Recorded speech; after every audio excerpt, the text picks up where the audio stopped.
a strategic partnership that's held both India and Russia in good stead, and there is no American pressure. That message goes out loud and clear. In that global exclusive interview to India Today, President Putin made it very clear, Prime Minister Narendra Modi doesn't come under pressure, and neither does he. Absolutely. I mean, and if you look at the visuals of yesterday, when Prime Minister Narendra Modi welcomed his friend Vladimir Putin at the tarmac, they accompanied in the same car, they sat in the car, the famous car visuals resurfaced again, and then he took him to 7 LKM, his official residence, where they had a private dinner. Those were the visuals that were clearly being watched by Washington, D.C. and Beijing as well.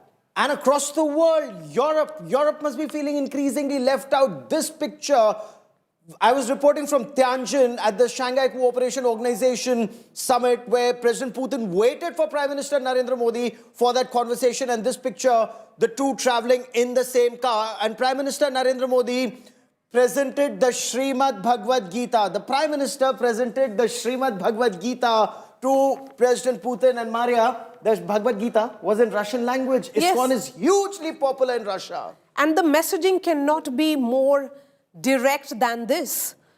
Prime Minister is investing in this relationship, and that's why President Putin, in that exclusive chat with Anjana and Geeta, has said that here is the Prime Minister. You're fortunate to have Prime Minister Modi as your Prime Minister because he lives and breathes India. What's happening in the next couple of hours? Let us get you the entire itinerary. So, 11 in the morning, there's a ceremonial reception at the Rashtrapati Bhavan, Tri-Services Guard of Honor for a head of state. At 11:30, President Putin will be going to the Rajghat for the wreath-laying ceremony. At 11:50 is when the bilateral will begin with Prime Minister Narendra Modi at the Hyderabad House, Gaurav.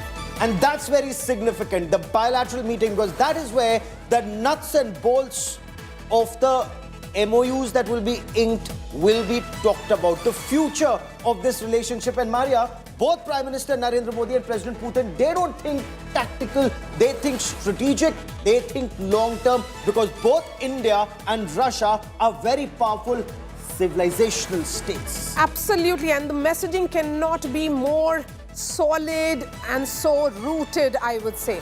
The visuals on your television screens right now is the picture of Bhagavad Gita being gifted to the Russian president, and this was in Russian.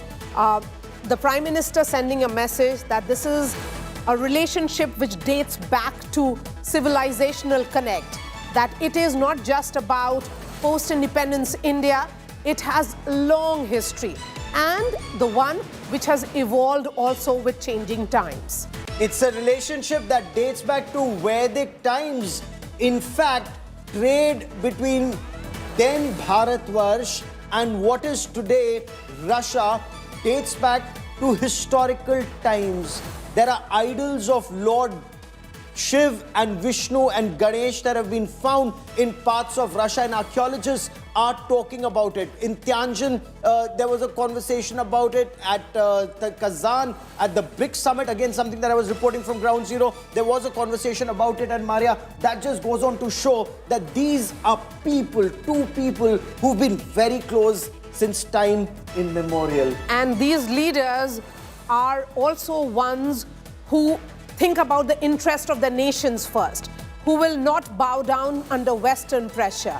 These are the leaders who have stood the test of time. Remember, President Putin is visiting India at a time when India is facing 50% tariff, including the penalty tariff of 25%. That is because of the purchase of the crude Russian oil. But first up, as we have been saying, Beijing is watching, and here is China's mouthpiece, Global Times, Gaurav.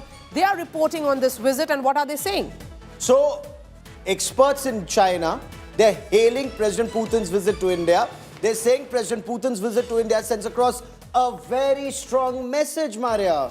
And they are quoting Chinese experts on India-Russia bonhomie. In fact, Chinese experts are saying that India-Russia is resilient to external pressure. Very, very fascinating, I would say.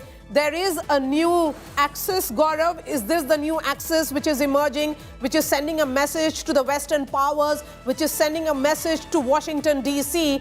that China, India, Russia can be a new axis to reckon with? So Russia has talked about it. RIC, Russia, India, China trilateral. But can it be escalated to the level of a summit? Perhaps not as yet. But it's in the works. There is conversation around it. But it cannot happen, Maria, as you well know, as long as China remains an irritant at the borders. Borders have to be peaceful when it comes to India and China for that relationship to move forward. However, at Tianjin, at the Shanghai Cooperation Organization Summit, there was an effort, that handshake between President Xi Jinping, Prime Minister Narendra Modi and President Vladimir Putin. That sent out a very strong message, and it was noticed by the American president. He was perturbed about it and he mentioned that. Yes, and so what should we be expecting in the next few hours? We have spoken about the entire itinerary of President Putin. In fact, there will be a crucial summit as well, the India-Russia summit, for which he is visiting. Remember, this India-Russia summit was put on hold because of the Ukraine war. And this is the 23rd annual summit in which President Putin, his visit becomes significant because he's visiting India for the first time since 2021. The message is of restoring ties. The message is of normalizing ties despite Western pressure. So all eyes will be on the bilateral, and by 7 p.m. in fact, he goes back to Moscow. So there is a state dinner. Yes. The meeting Rashtrapati Droupadi Murmu at the Rashtrapati Bhavan, and then he flies out. 30 very important minutes. But that picture that you see on your television screen, that picture speaks 1,000 words. The Srimad Bhagavad Gita, because Prime Minister Narendra Modi believes in Bharat, the civilization that is moving forward. Russian President Vladimir Putin, in that exclusive interview to India Today, he mentioned that. He said India is very lucky to have Prime Minister Narendra Modi as the Prime Minister at this very crucial juncture, because he breathes India. He thinks India and India first at all times, or words to that effect. The Srimad Bhagavad Gita, extremely important, because there is Yogeshwar Shri Krishna's message to Arjun, which is Yuddhai Krit Nishchaya, and that is something that the Prime Minister very strongly believes in, Maria. Why don't you explain that to us? So, Arjun, when he had to battle his relatives, his friends, he wanted to run away, Palayan. And that's where in the Kurukshetra, and we are in that international Kurukshetra even right now, when Arjun didn't want to battle and kill his relatives or fight with his relatives or win territory, what did Yogeshwar Shri Krishna say? He said, Hathova prapyasi swargam, jitva va bhokshasi mahim, tasmad uttishta kaunteya yuddhai krit nishchaya. And that means, if you are killed in battle, like any soldier, like any kshatriya, you will go to heaven. If you win, you rule over this earth, which is as beautiful as heaven. And that is why, O Kunti Putra, take a firm resolve and fight. That's exactly what India is doing right now. There may be tariffs on you, there may be international pressure on you, but what is India doing? Fighting with one clear image: India first. Absolutely. International Kurukshetra, that's actually very well and beautifully put, as India sends a message to Washington, D.C. by reliving that old equation, and with every visual which has emerged in the last 12 hours, I would say, is a message that is going to the world, that this is a friendship that India believes in. This is a friendship that they will ensure survives the test of time. This remains our top focus. Yes, please go ahead. And the International Society of Krishna Consciousness, ISKCON, is huge in Russia, in a country which is seeing conflict. And when you see loss of life, it's the teachings of the Srimad Bhagavad Gita that give a lot of peace of mind, Maria. Absolutely. So let's begin on that note. And over the next few hours, Gaurav and I will be taking you through all the developments that will be taking place. The first set of visuals will be of the Guard of Honor, which will be given to the President of Russia. Remember, he is one of the longest serving world leaders. He has been in office for 25 years and counting. All the bonhomie, all the camaraderie will be on display again That begins in some time from now. This is our special focus. We'll be back in just a few seconds, so stay tuned.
Make your media plan smarter with India Today Live TV on your connected devices.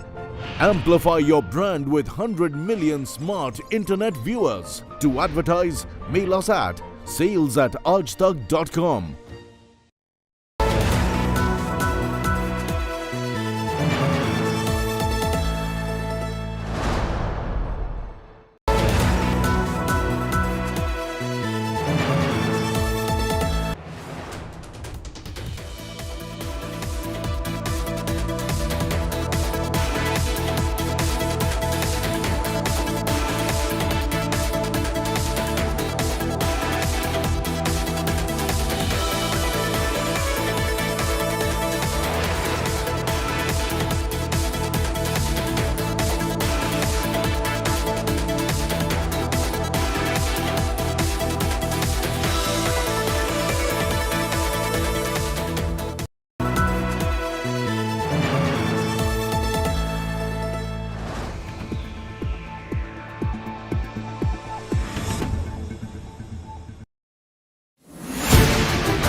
Make your media plan smarter with India Today Live TV on your connected devices. Amplify your brand with 100 million smart internet viewers. To advertise, mail us at sales@aajtak.com.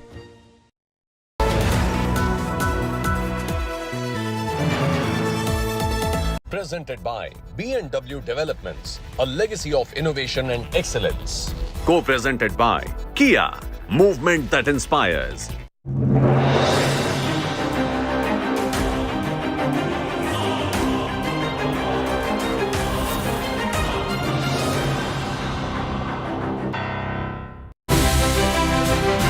Putin chooses India's most viewed network. Prime Minister Modi is not one to give in to pressure. The Indian nation can take pride in their Prime Minister, have seen that one cannot talk to India the way they used to talk to it 77 years ago. India is a great power. The world is talking about this interview. Never before has Putin spoken his mind. The Ukraine war. They preferred to wage war. And now it all came to a head, and it all comes to one thing. Either we do that through military action, we'll liberate the territories, or the Ukrainian troops will withdraw and leave these territories and stop killing people there. To Trump's threats. President Trump has his own agenda, his own goals, whereas we focus on ours. Not against anyone, but rather aimed at safeguarding our respective interests. This interview is creating global waves. From Moscow to Delhi, the choice is clear.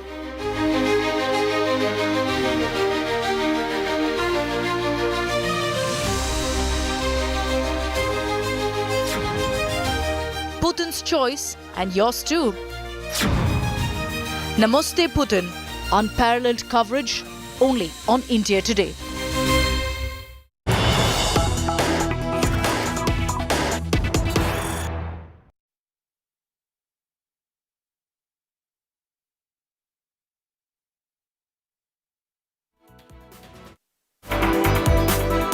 Welcome back to India Today's continuing coverage. I'm Gaurav Sawant, with me my colleague Maria Shakil, and over the course of the next several hours, we will get you the latest on the all-important visit of President Putin to India. It's a significant visit. Defense remains big, but Maria, this time the effort is to take the trade relationship that's at $70 billion much higher and more equal. Yes, it's a relationship which is about 5 critical pillars, and it's a partnership which is about politics as much as it is about defense, civil nuclear energy, space cooperation, and of course counter-terrorism. Several crucial MOUs will be inked when two leaders, Prime Minister Modi and President Putin, meet at the Hyderabad House. But first up will be all about the ceremonies. So 11 o'clock is the ceremonial tri-services guard of honor at the Rashtrapati Bhavan, and after that he travels to Rajghat to pay respects to the father of the nation, Mahatma Gandhi. But first up, let me go straight to our reporters who are covering this story very, very closely. Joining us is Milan and also Shivani. Shivani is where President Putin will be heading in another 30 minutes. Milan is where he is at the moment, that is ITC Moria. A special suite has been readied for President Putin after, you remember, he had his dinner at Prime Minister Modi's official residence, that is 7 LKM. So the question is, this is a big business delegation also, which is traveling with President Putin. You are at ITC Moria. What is happening there? Well, Maria, at the moment, ITC is completely in a gridlock, understanding that President Putin is, under a tight security cover. And let me tell you that there are security agencies, of course, from the Russian Federation and the Indian government as well. And very few selected specific officers have been encasted with this role of security for the President Putin here. And of course, the moment that he leaves from ITC, we shall inform you.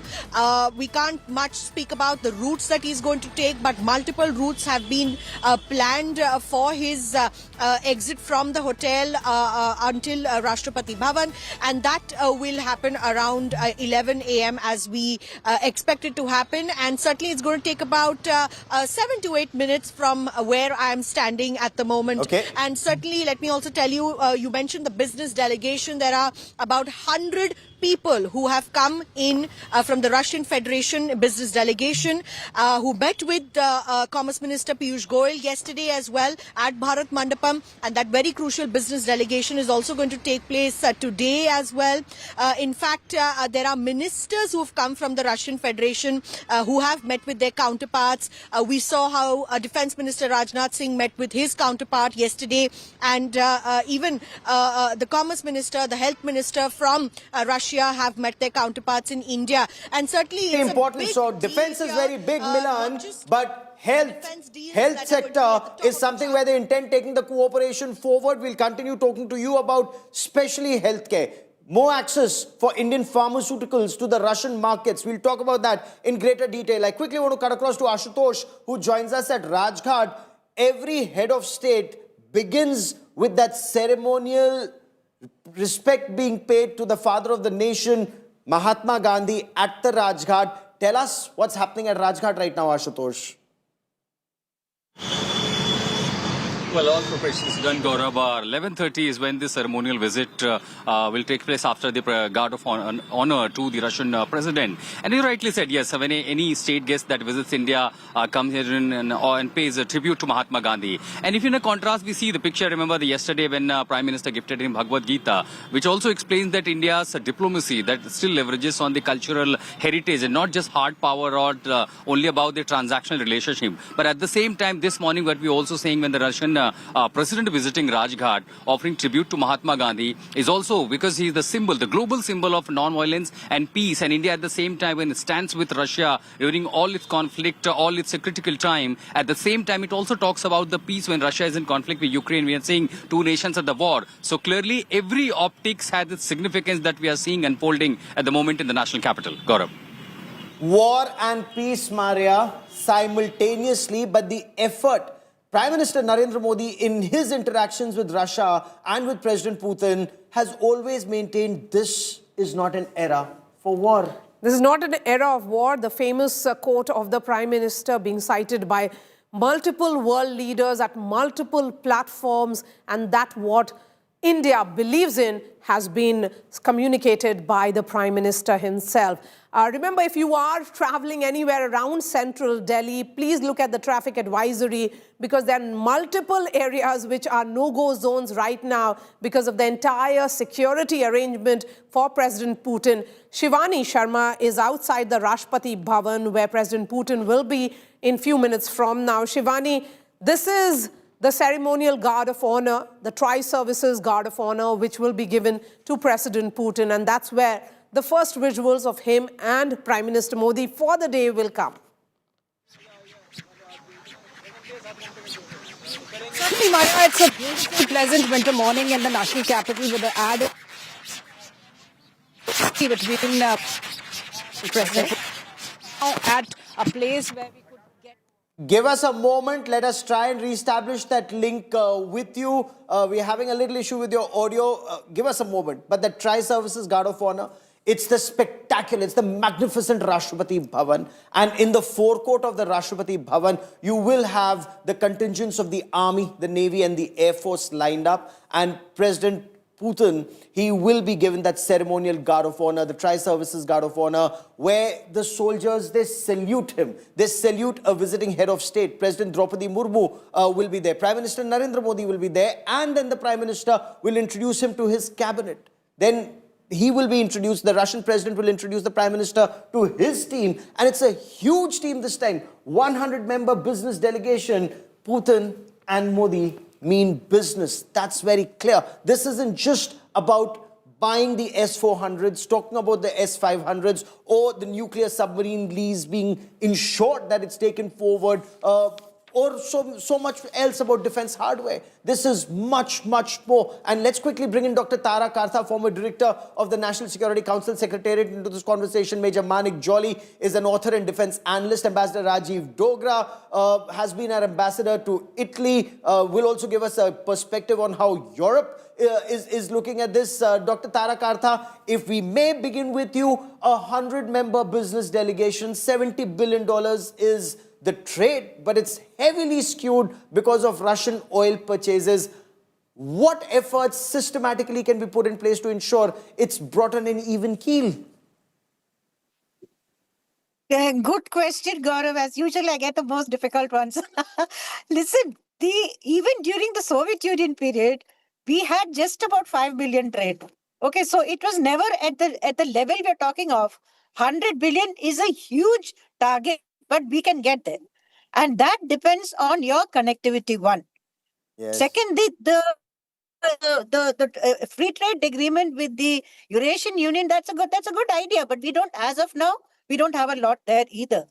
But where we are going to push, and you should watch out for this, we are going to push for provision of software, enterprise software. There's a whole field there where you don't need a physical connect. There is this, they are looking for that because Russia is a huge market for this. Oh, absolutely. It's a part of the IT sector and it's a very, very large market. So that's what we should look at. If I can just come in a little, I can't resist saying this on the Europe aspect. I don't know whether you saw the Economist title. It says Trump is pushing India towards greater Russia-India friendship. So there's that sense that it is Trump's, I won't say antics because that's impolite. His position that is really pushing India and Russia together a lot. And number two, of course, was that letter yesterday from the three, that article by the three ambassadors, who are, by the way, Yes. highly respected people, right? The German ambassador, he's an amazing person. And so is the British and the others. France, we have a great relationship. Why Yes. they did this is a mystery. It doesn't. But that's what makes our lives very interesting, Maria. Yes, absolutely. Three ambassadors writing an editorial and then sending a message to the visiting dignitary in a country that they are serving as ambassadors. One would say that it's strange times that we are living in. But Ambassador Dogra, yesterday, Prime Minister Modi and President Putin got the optics right. What will you be watching out for today?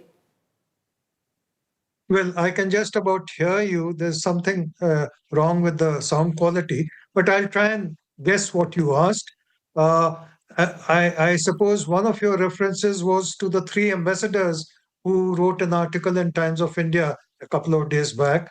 That was in bad form. And Yes. that was very colonial in mentality because they have no business in interfering in another sovereign country and a major country's foreign policy and its relationship with yet another country. So I hope they have now realized the mistake they've made, and hopefully they'll make amends, at least in private with the Foreign Office, with the Ministry of External Affairs. But as far as the visit itself is concerned, if I could guess what you were saying because of the sound quality, as I mentioned. We'll fix that, Ambassador, in just a bit, but please continue. Yeah, so, it's not just the visuals which were there at the airport and all the way on to Prime Minister's residence, which of course meant effusive welcome to a warm and sincere friend. I mean, both Mr. Modi and Mr. Putin have a relationship which goes beyond just the formality. But it is a visit which is being watched very carefully in Washington, and I would also say in Beijing, because both these capitals are, aware that something important is developing in these 2 days of meetings. And Mr. Putin has made no secret of the fact that he values this relationship. Otherwise, he'll not be spending 100 minutes with your channel in an interview and then spending 30 minutes extra in a private chat with your representatives in Moscow. Mr. Putin and his predecessors in Russia, I have known from experience, are known to have long conversations with the press, but that is when they are addressing 100 or 200 representatives of the press. In this case, it was an exclusive chat, and it was meant to convey multiple messages. Sir, हम लोग 100 पे भारी हैं. It's India today. I can't hear you. Okay, Sorry, Gaurav. so give me a moment. We'll fix that audio. Let me bring in Major Manik Jolly into this conversation. And I completely agree with you that the time spent with India today was very significant because they wanted to send across a very clear message, not just to India, but because we are watched across the world, it is speaking to the world through India today. And Major Jolly, as The Economist wrote, it's actually President Trump who's pushed India closer into the bear hug. Not that we are complaining, because this is a relationship that stood the test of time. But what they've actually done is pushed India closer both to Russia and China. And that is where the big threat for the West is. And perhaps that's why, Major Jolly, the West and especially Europe is feeling very left out.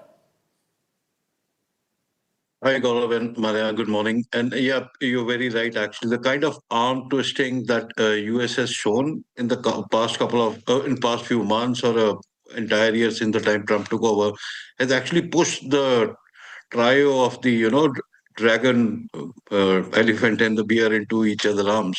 And it actually started with the energy and the defense deals only. And it is just, I think the turning point which US did not expect was that India standing on its own. They were not used to this.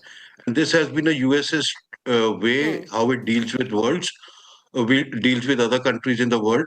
And that is the point I want to bring in. There's a lot of conversation that happens around F-35, Su-57. Gaurav, you are an expert on that. What I want to say is that it is not just about hardware that you bring into your country. You bring in a whole legacy of controlling your foreign policy. Look at your neighbor Pakistan. They cannot even maintain their own fleet. US sends their team to check the fleet. Where did this plane go? What are you flying? Whereas Russia treats you like a true partner. Here are your jets. Do whatever you want with them. And also, our entire defense systems have been created on Russian hardware and softwares.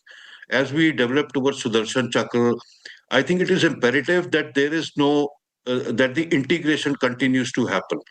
If we buckle under pressure and go for some other, I don't think actually they'll go for F-35 ever, but Su-57 would be a great integration and a great add-on and it's a great jet.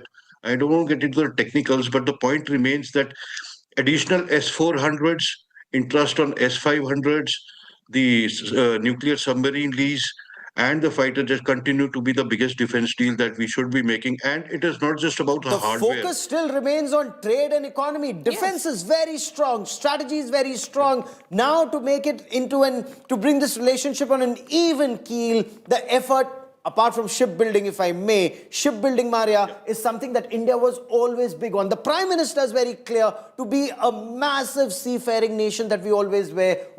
Our shipbuilding has to be big. And one of the key takeaways of this summit is going to be sanctions-proof payment system, which India wants with Russia for oil, gas, and nuclear using rupee and ruble, UAE's dirham. Which links between Russia's SPFS and India's network.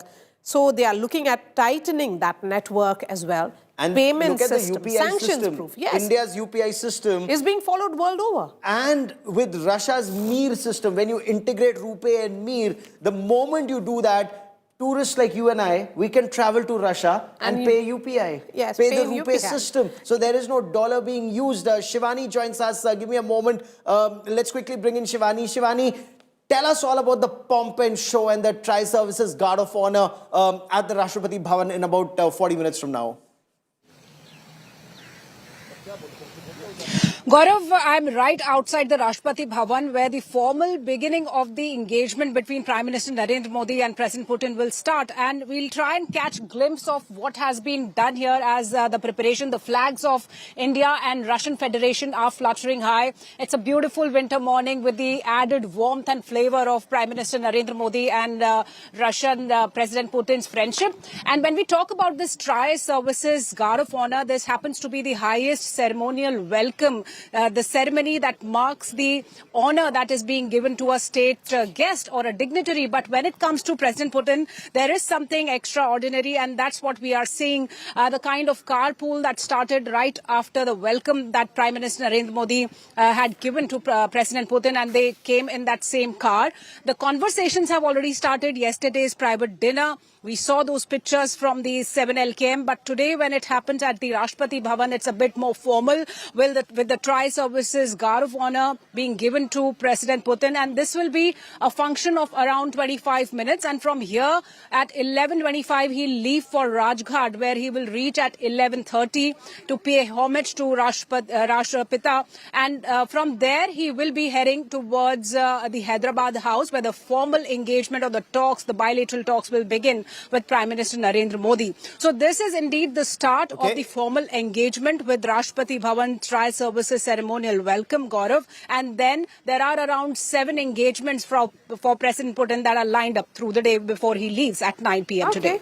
All right, Shivani, we'll keep coming to you as the visuals come in from the Rashtrapati Bhavan. Of course, it's a bright and warm morning as the warmth of India-Russia ties will also be in full display. Remember, in a global first, India Today has brought you the biggest exclusive of 2025. Russian President Vladimir Putin, India's all-weather dost, a global power who has stood with India through thick and thin, has spoken to India Today and Aaj Tak, and ahead of his visit, he has spoken specifically about the Russian oil.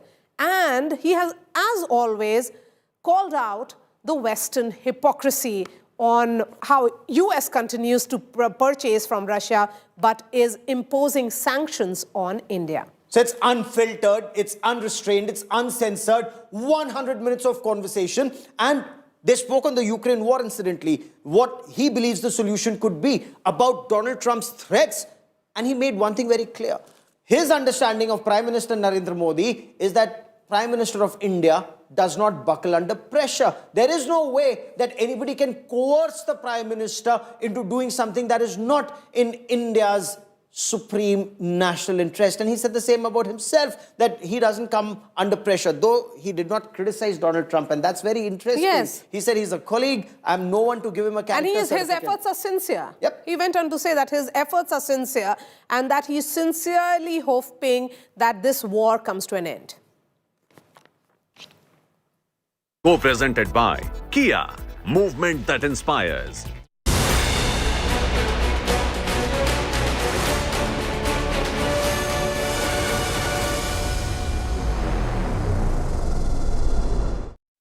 The Prime Ministers of India have had a huge role to play in this strengthening of India-Russia ties.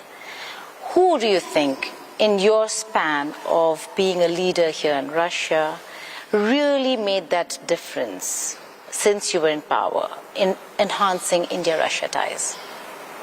Which are the Prime Ministers? Well, you have already asked me to characterize other leaders of other countries. I do not think it is very polite.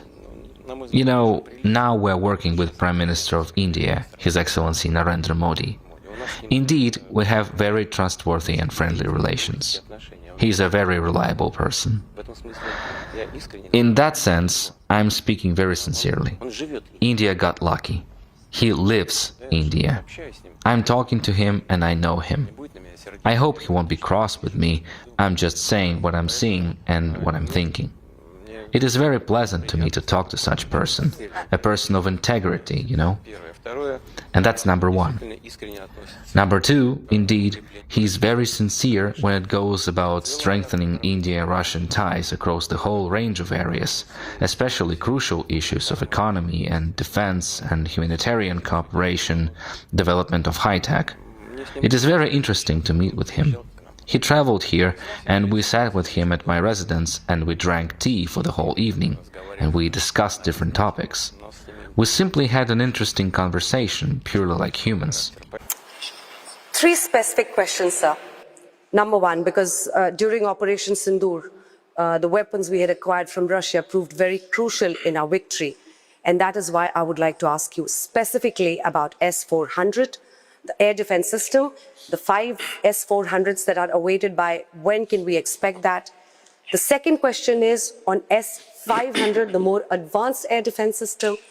And the third question, fifth generation fighter jet, Su-57. How are you going to push for this and what's the update, sir? You seem to be an expert on the issue, as if we're engaged in negotiations on military technical cooperation. If we delve into the substance, India stands out as one of our reliable and privileged partners in this area. We are not merely selling something to India, and India isn't merely buying something from us in the sphere of defense and security. No. It is a different level, a different quality of relations we have with India, and we value this. We see how India values this relationship too. Why? Allow me to emphasize again.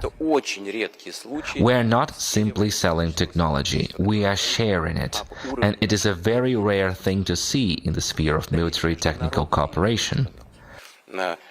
It speaks to the level of trust between the two countries and the level of trust between the two peoples, I would put it this way.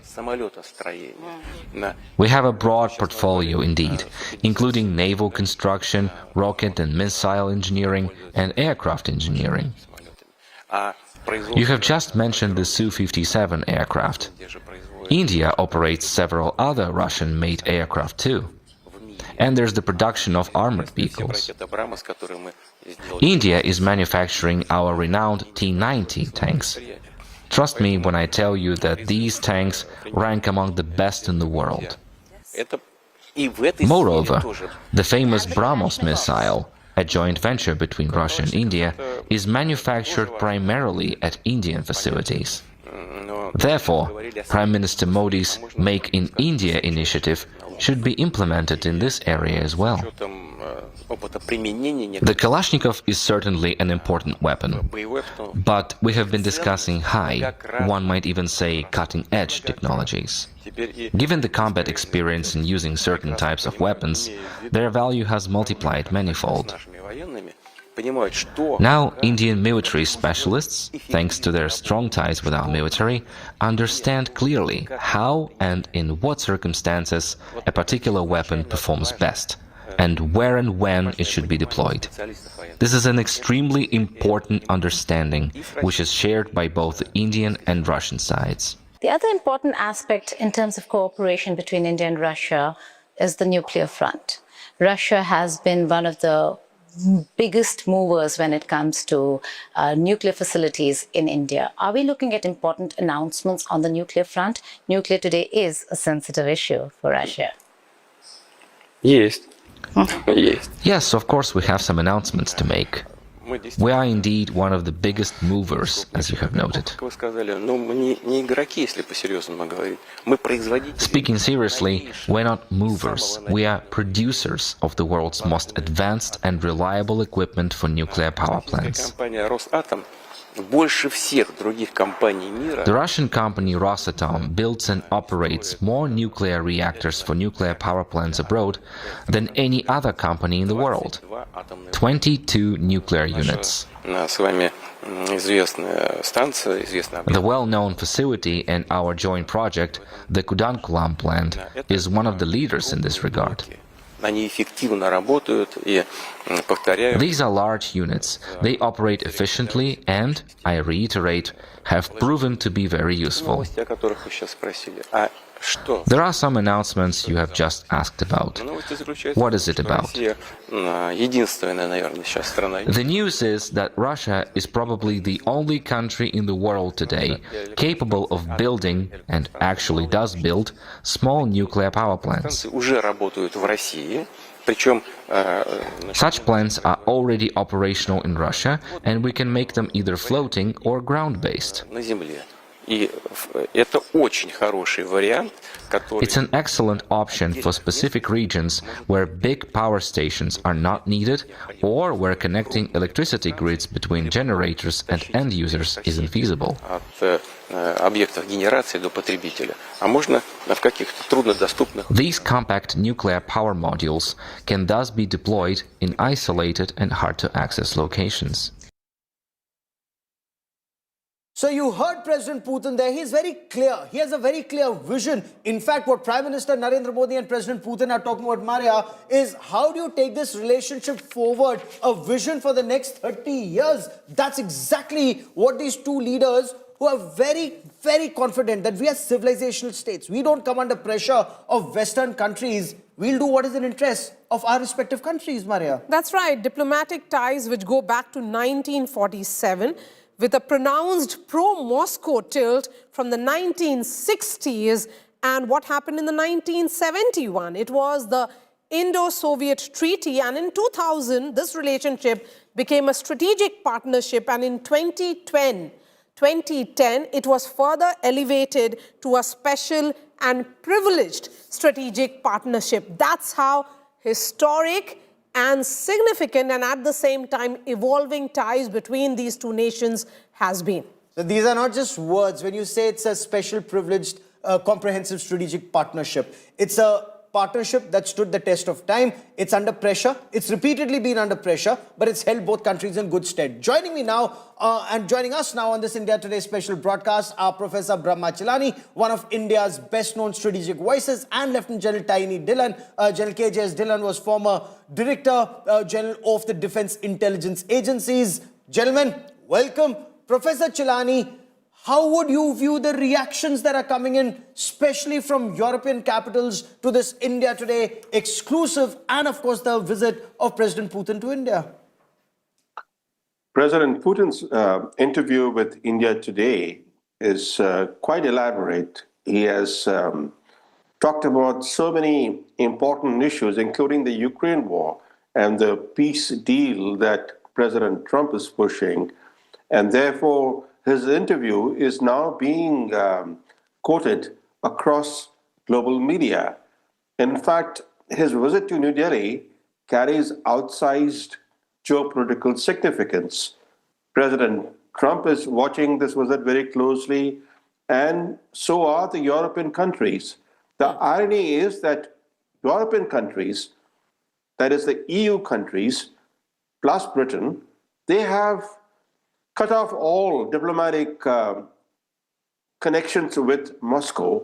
So they're completely dependent on Washington for anything, whether it's a Ukraine war, whether it's a peace initiative. And to make matters worse for Europe, they are complaining that Washington is not taking them fully into confidence on Trump's peace proposal. This is what happens when you have no leverage, when you isolate yourself, when you refuse to have diplomatic relations in a real sense with a very important power, which is also part of Europe, that is Russia. You will only isolate yourself. And for India, this relationship with Russia, as President Putin's visit underscores, is a litmus test for India's strategic autonomy in an increasingly polarized world. Interesting you should mention that. It's a litmus test, for India. The way India's conducted itself, and Maria, stay with me as we bring in General Taini Dhillon into this conversation. I'm looking at how, Gaurav, a word on how BBC is reporting, as we have been saying, that multiple international media is quoting this interview that, Geeta and Anjana did. The part that has been picked up by the BBC is that Putin has said Russia will take Donbass by force or Ukraine's troops will withdraw. This is with regards to the question that was asked by the two editors of India Today. What is the end game in this war against Ukraine? And he goes on to say that it is not that Russia invaded Ukraine, that this war was thrust upon them. Yep. Absolutely, absolutely. That's his point of view. will take it by force or Ukraine will withdraw. Is that what the conversation was with Steve Witkoff? Is that why, Steve Witkoff, President Trump's special envoy, and Jared Kushner, instead of going to Brussels to meet European leaders and, of course, meet President Zelensky, they went straight back? That's the first image that we are getting in from the Rashtrapati Bhavan, from the forecourts of the Rashtrapati Bhavan. This is where the ceremonial Guard of Honor, Tri-Services Guard of Honor, will take place in just about 25 minutes from now. The contingents of the Army, Navy and the Air Force will line up. That's the flag of the Russian Federation. You will have the military band play military music for the visiting head of state. There you see troops of the Army, Navy and the Air Force. They're lining up for the Tri-Services Guard of Honor. Let's listen in.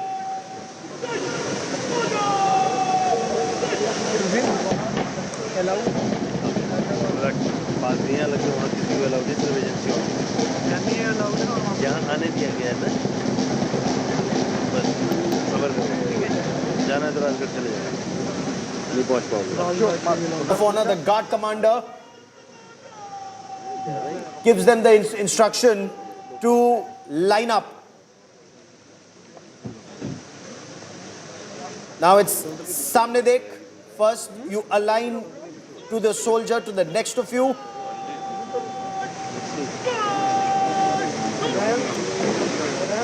You can see India's External Affairs Minister, Dr. S. Jaishankar, in these images. India's ambassador to Russia also seen in these images. So they've already lined up. I want to bring in Lieutenant General Tiny Dillon to understand the significance of a Tri-Services Guard of Honor given to a visiting head of state, sir. What's the signal? Yes, it's protocol. Yes, it happens. But there's a big message that goes out, isn't it, sir? Good morning, Gaurav, and good morning to Maria and all your viewers. Yes, it's a very significant moment, and it's a very significant activity in any head of the state's visit. And these gestures, these are not small gestures, they're very big gestures. They convey a lot of sense. When a Tri-Services Guard of Honor is presented to a visiting dignitary, it means that we are presenting you the highest military honor which the country can offer to you. That only shows the significance which the host country offers to the visiting dignitary. Vladimir Putin, President Putin, is a very firm friend of India. And Russia-India relations go back to Soviet Union era, as was being told by Maria over the time. So not only defense, it has multifaceted, aspects of a relationship between two countries. And coming to your question proper, this Tri-Services Guard of Honor is a very, very concrete step to showcase to the visiting dignitary that how much your visit means to this country. It's a rare honor, it's a great honor, and the way our Tri-Services Guard of Honor is lined up, the Rashtrapati Bhavan lawns in the front side, I think it's a very good ambience on a fine December morning. And the stage is set on a cold winter morning for a very warm visit to happen here onwards. Yes, the message is loud and clear that this is a relationship that both the countries value. That's why President Putin has traveled to New Delhi, and that's why we are playing those optics which is on full display. Prime Minister Modi, in a rare gesture, going straight to the tarmac for welcoming President Putin. Then the two leaders, the two heads of states, traveled together in the car. That was the carpooling that we saw. And then what we saw was a private dinner at the at 7 LKM, which is the official residence of Prime Minister Modi. Russia, remember, is now India's largest crude supplier, and it has provided roughly a third of imports after rising from just 1% pre-Ukraine. The message, despite all the sanctions coming in from the West, despite the 50% tariff, which includes 25% as a penalty tariff for purchasing from Russia, India and Russia value these ties, that they believe that what has been a civilizational connect between the two nations must be reinstated. And this is a relationship that the two countries believe must go beyond the trade, it is about technologies also. Gaurav, we haven't spoken much about it. I think let's emphasize now on technology, the technology space, which will also be seeing a greater Russia-India cooperation. Indeed. And, you know, in the good old days, they said, sky is the limit. With India-Russia relationship, even outer space is not the limit, because that is where cooperation is being explored. And I want to quickly bring in Professor Brahma Chilani for a quick word before we slip into a break. Professor Chilani, how would America be looking at this? You know, there is criticism coming Donald Trump's way that it's he who pushed India closer to Russia and to China. Would America want to push ahead, or perhaps do we see some mid-course correction? India's strategic priorities call for constructive relations with both the US and Russia. In fact, for New Delhi, the central diplomatic challenge is to maintain a careful equilibrium between Moscow and Washington in order to safeguard the independence of India's foreign policy. Now, that has been the approach under successive governments. But then we have seen how, under President Trump, the US has adopted a punitive approach toward India. It has slapped tariffs on India that are higher than the tariffs on China.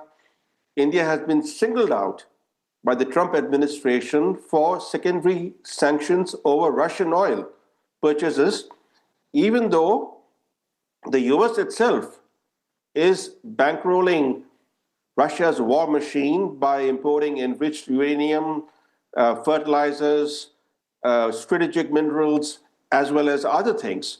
In fact, President Putin has spoken about it in that interview. Go ahead, You're right, Professor Maria. Chilani. No, you're right, Maria. In fact, the way India has been singled out, while other major importers of Russian energy, like the EU, China, Japan, and Turkey have been spared, goes to show that Trump is basically trying to punish India. He's using India's oil purchases from Russia to secure a trade deal largely on his terms. So, and does the signal that go out right now? No, because I want to move forward from that point, and when we come back from a break, the point we want to raise is this meeting, General Dhillon and Professor Chilani, does it send out that message? India will not bend under American or European pressure. India stands tall. President Putin thinks so. We'll come back and get your views on it on the other side of a quick break. Stay with us.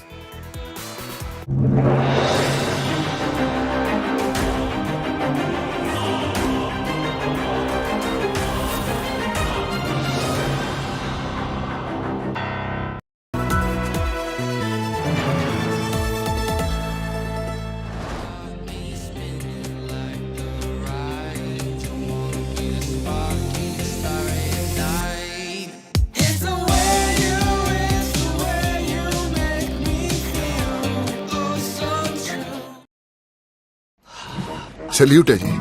आप देश की रक्षा में जान लगा देते हैं और आप घर घर में तार लगाते हैं जी। ई बीम टेक्नोलॉजी से बनी, न जले न पिघले, सबकी रक्षा करे। हम सरहद पर लोगों की रक्षा करते हैं और आप देश के अंदर। सैल्यूट तो बनता है जी। अपार अणुशक्ति फायर प्रोटेक्ट वायर, अपार देश का तार।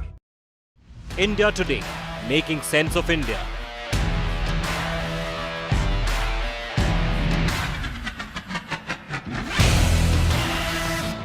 Subscribe now. Log on to subscriptions.intoday.in. Now available for speed delivery on Amazon and Blinkit.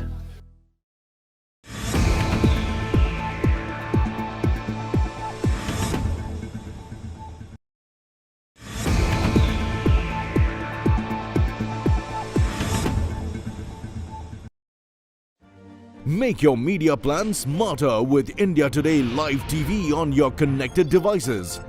Amplify your brand with 100 million smart internet viewers. To advertise, mail us at sales@aajtak.com.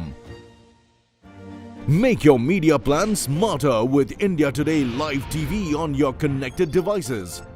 Amplify your brand with 100 million smart internet viewers. To advertise, mail us at sales@aajtak.com.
court said yes. The authorities said no. And the crowd said enough.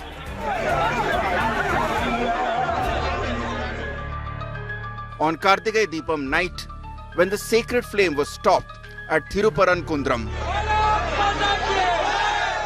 Madurai erupted in protests, blockades, and police action.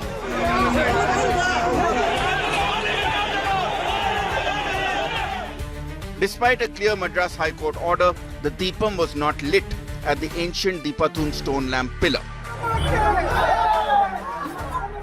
As news spread, devotees gathered in large numbers. Police moved in to seal off the hill, chants rose, tempers spiked. The Madras High Court, after examining records and rival claims, ruled unambiguously. The High Court said that the upper hill does not belong to the Dargah and that the lamp pillar lies 50 meters below the mosque. The court had said that the lamp pillar is not within the Dargah campus and the lighting of the lamp should not affect the Dargah. The court also directed that the Deepam should be lit with police protection. The BJP has lashed out at the Stalin government, claiming they intentionally target Sanatan Dharma every single time. The government cites communal sensitivity. Devotees cite the court. Between the two stands a halted ritual and a city on the edge. With legal action now imminent, the spotlight shifts back to the courtroom to decide whether this was necessary caution or contempt of court. With Pramod in Madurai, Bureau Report, India Today.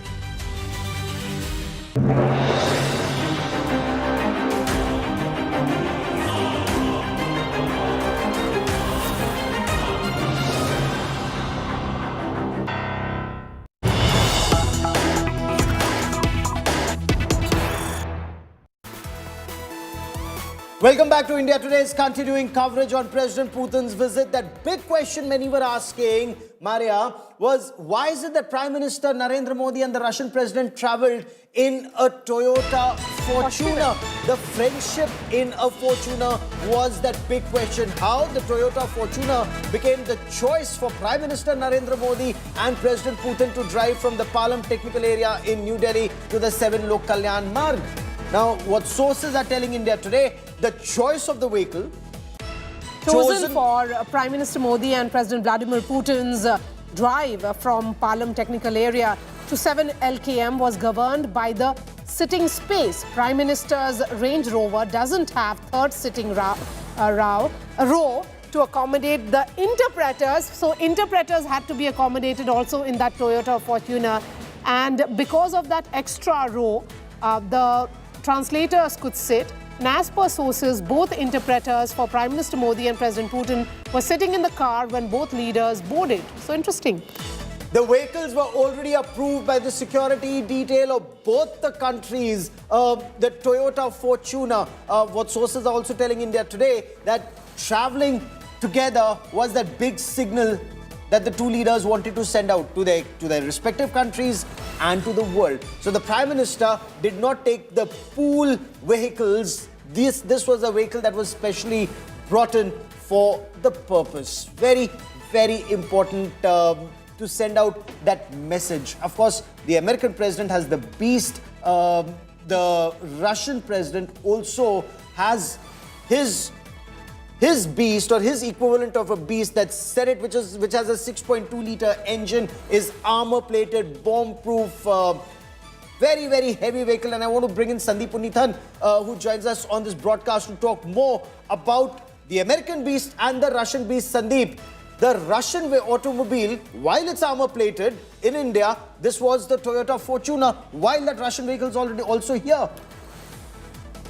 Well, absolutely, Gaurav. And, you know, we were talking about the 21-gun salute, the Tri-Services Guard of Honor, the red carpet welcome at the Rashtrapati Bhavan. You know, and I think President Putin and Prime Minister Modi have taken their friendship to a new level with this carpool diplomacy. This is something that Prime Minister Modi doesn't do with any other head of government. And we've seen that these two leaders have, you know, on the fly, they've improvised this carpool diplomacy. We saw it first at the SCO meeting, and this is a second installment of that.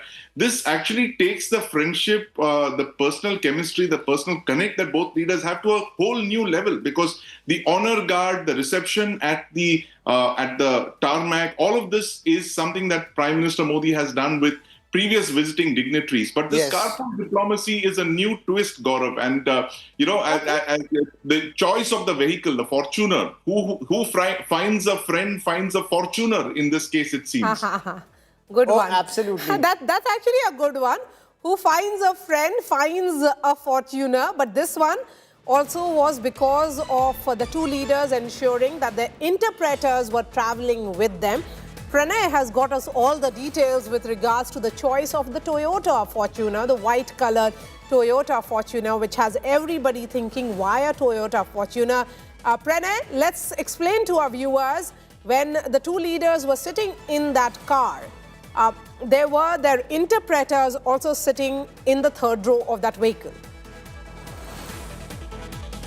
Absolutely, Maria. That was the reason why Toyota Fortuner was chosen and became the fortunate car to give out this picture, that both the leaders chose to drive in from Palam technical area to 7 LKM when President Vladimir Putin landed. And you know, within the span of 3 months, this is yet again a messaging, a big messaging, a geopolitical messaging, a joint messaging that India will exercise its strategic autonomy. We will not get succumbed by any Western pressure. And also President Vladimir Putin, who stands out to be currently as the most sanctioned and leader of the most sanctioned country right now. But he wanted to give out a message that, Russia has choices. We have our old friends, we have our allies, we have our partners. But why the vehicle was chosen, the biggest reason was the sitting arrangement of interpreters, because Prime Minister uses the Range Rover car, and that car doesn't have the third row to fit in the two interpreters, both for President Vladimir Putin and Prime Minister Narendra Modi. And that was the reason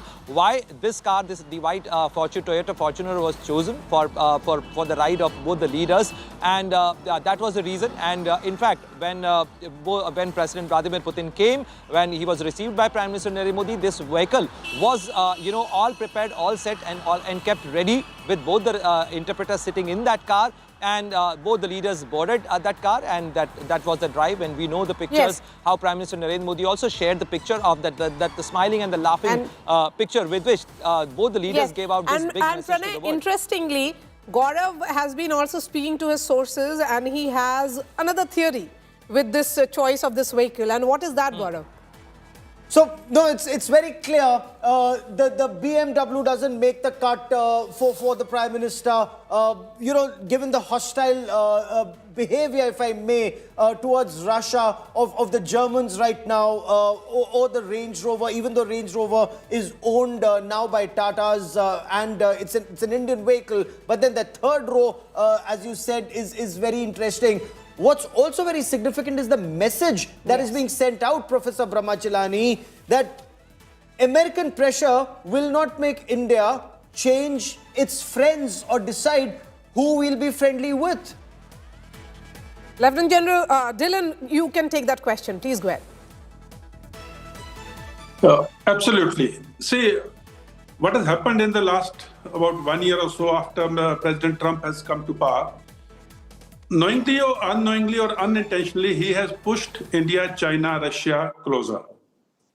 And with his Trump, tariffs and all, the pressure which is applied on India for sanctions against Russia or not buying the crude from Russia, because it's indirectly helping the war against Ukraine as per the Western philosophy. When the Russia-Ukraine war began, in that month of the first month of the Ukraine war in 2023, I was asked a question: where does India stand in this Russia-Ukraine war? And more than 2.5 years ago, my answer was, India stands on its 2 feet. And that answer remains even today. It remains valid even today. India stands on its 2 feet. India is a country which will not take any pressure from anyone. We are the world's largest democracy. We are the 1/6 of the world. We are the 4th largest economy. We are a military might. And what have you?